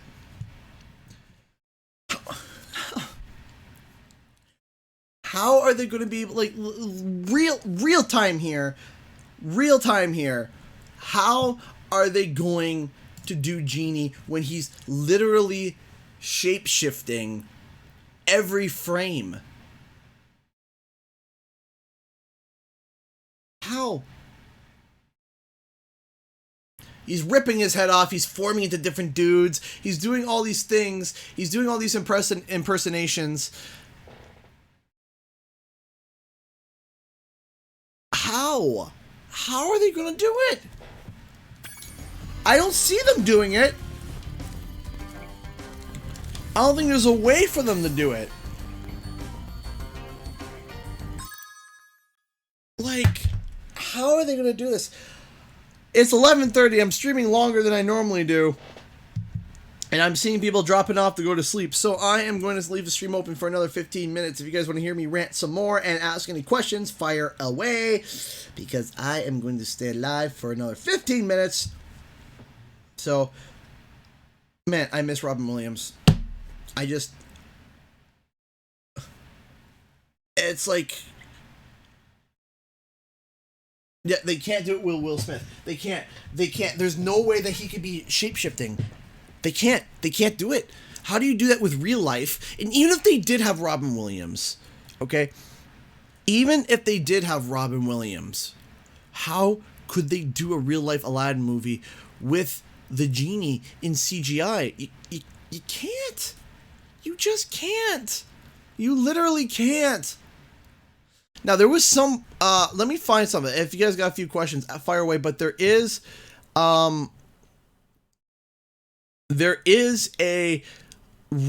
somebody that did a genie that was actually good. Let me try to find it. They reworked Genie. And it looked really, really good.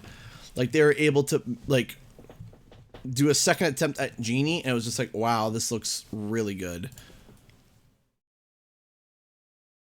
And the rant is carried over. Yes. Oh, I can't wait to see Scar. Actually, we already have a little bit of leaked stuff of Scar. A few things. I just gotta find the guy, because I remember I retweeted it, and it looked so good. It was so good. Oh my gosh. And type in that. Because I retweeted, I was just like, ugh. Hey, Plow, you're a little late. Getting blasted today. It's a good thing Robin can't see. It's a very good thing. Somebody didn't attempt to at Genie, and it was so good. I gotta go far back, like really far back. Too far back. That's way too far back. Okay. If I can find it, let me try to find it on my Discord. Would Discord have it? Would Discord have it? Constructing additional pylons. Could you load a little faster? Thank you. Pull that back up. Okay. Yeah, can you rant that? Yeah, can't you see? I can't wait. Yeah, you'd have to make a pure CGI and not even pretend to make them real. More ethereal, cloud-like. You would have to. There's no way. There is no other way.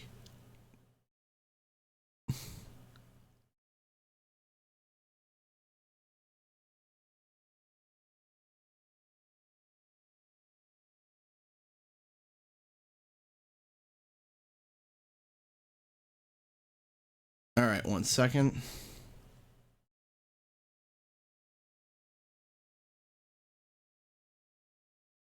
All right, 1 second. Thank you, thank you. All right, let me try to find it. Genie. There it is. Got it. Okay. Okay, so I saw this, and I was just like, okay, I can work with this. I could work with this. Okay, so this is the reimagined Genie. It's a bit different, and if we look here, we can take a look at the comparison. The left is Will Smith in the old one, and right is the new one. But you remember that line I said that you could literally see the face tracking? Like, oh, it's even thicker. It's even thicker. It's even thicker. It's even thicker. You can see, like, come on, you can clear. But look at this. Like, if they made the Genie like this, I think Sword and Shield's only going to be on the Switch, I think. But yeah, this guy, he's from the Sony Santa Monica thing. Look at the arms. He made the arms bigger, removed whatever that monstrosity is, right? Made him buffer. changed the nose, made it look more Arabian, made the hair more like the original, and just he took like an attempt 2 at it. And it looks better. Like, and he's got the more exaggerated smile. Like, if this was the genie...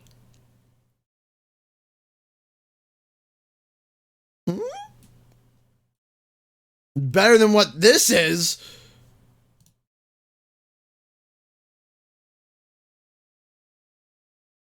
Like, I'm going to retweet it again because it's just for everyone to realize how good this is. It's not bad. It's better. It's so much better. Like, hey Disney, hey Disney, hey Disney, do this, do this. You can't replace Jafar, but you can do this. You can do this. Did they get Gilbert Gottfried as Iago? I don't know. Let me check. Let me check. Gilbert. It's Gilbert Gottfried in the new Aladdin.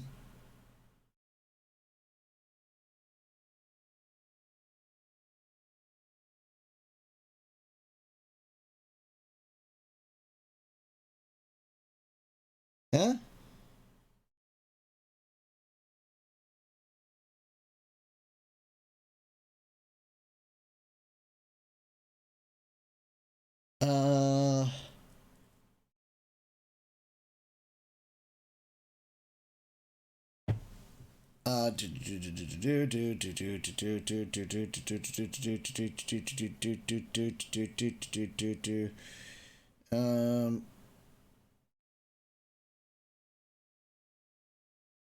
One second.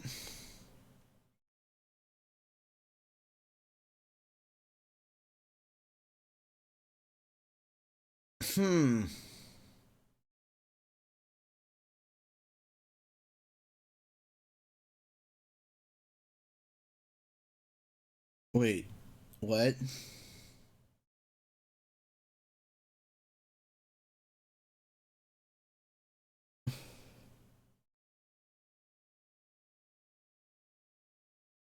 One second. There's no way. I'm making sure.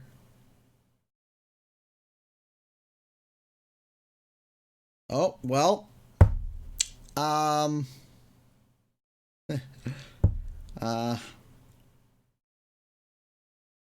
got some bad news.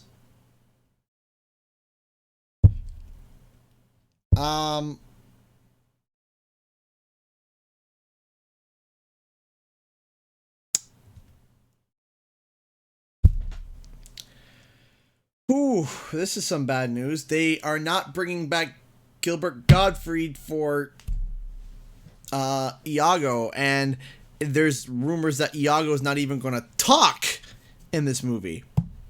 Star 15 Productions, yes, I'll be streaming 7 p.m. Eastern Standard Time tomorrow with Jack and Daxter.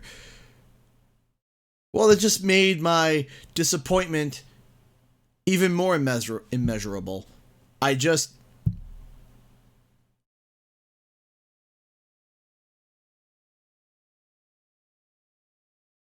can't believe that that almost legit brings tears to my eyes that Gilbert Gottfried is not coming back for Iago. In fact, it looks like they're not even having Iago being voiced at all.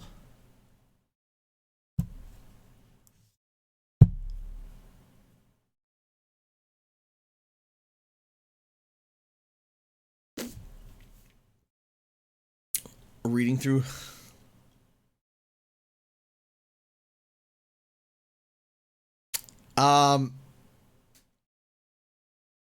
Wait, what? It's hard to tell if Gilbert Gottfried's truly bitter about not being asked to reprise his role in Aladdin live-action film because the comedian's response is his classic Gilbert, cracking crass jokes. We got the voice of Jafar's sidekick parrot, Iago, from Disney's animated classic and asked if he would be making a cameo in Guy Ritchie's live-action remake. But no such luck. To add insult to injury, Gilbert Oh, hello. Oh, wow, that came a little bit early. Thank you, Terracat84, for the $5 super chat, because this whole rant reminds me of myself when Maleficent came out. Oh, my gosh. Yeah, I know. Thank you so much, Terracat. Thank you so much for the $5 donation. Let me read this quickly, though. Thank you again. Thank you for the support. Thank you. But I'm in the middle of something here. Here we go. We got the voice of Jafar's psychic pair, Iago, from Disney's animated classic, and as if he would be making a cameo in Guy Ritchie's live-action remake. But no such luck. To add insult to injury, Gilbert tells us producers went out of their way to snub him, yet managed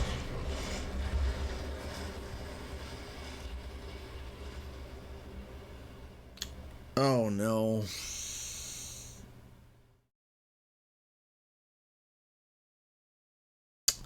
Oh, this is gonna be bad. Here we go.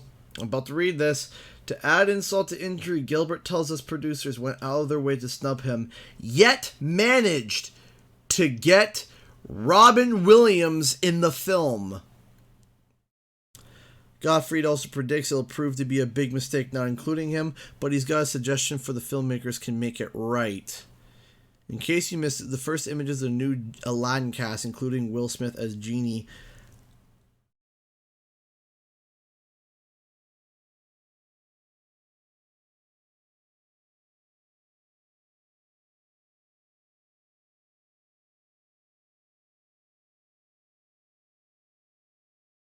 that is really, really disrespectful to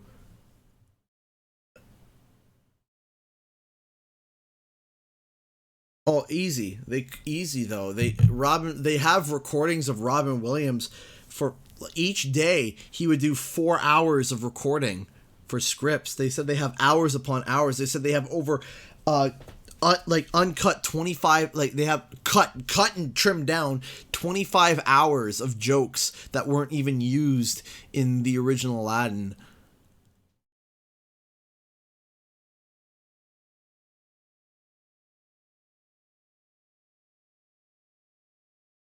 I'm speechless. So not only did they snub Iago,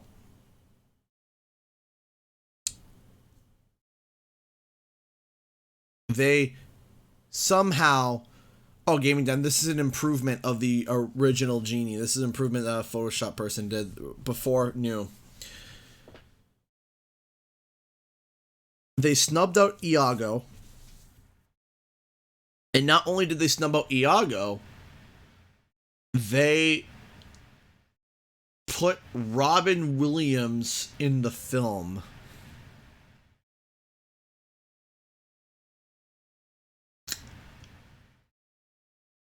Hey Tyler, what did you miss? That the Aladdin film is literally the worst. They cut out Iago.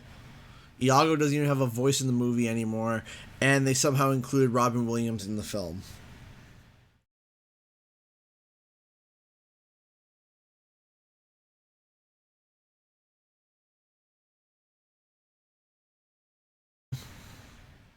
Yeah, and in Robin Williams' will, it specifically states that his likeliness should not be used in any films or movies for at least 20 years.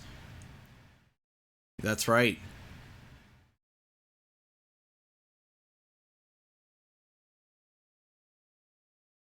This is a travesty. This went from a laughing fest to an absolute travesty. Like, how could you not have Iago?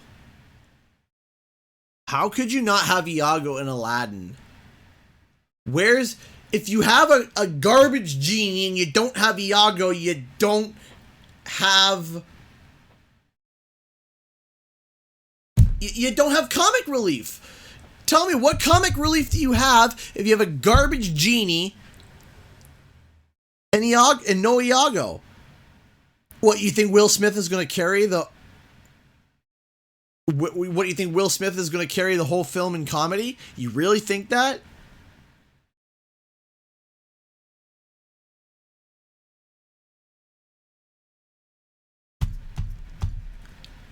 Wow, that's a lot to think about. That's a lot to talk about. Wow. That's bad. I don't want to see it. Wow, this looks terrible. Like, I was gonna go see it as a joke, but even now, I don't even want to. It's so bad. Iago's the parrot. Like, the parrot, he's so hilarious. Ugh, I'm done.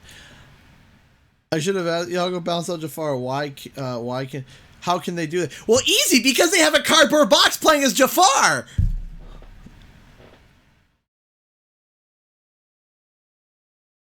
I need to go to bed.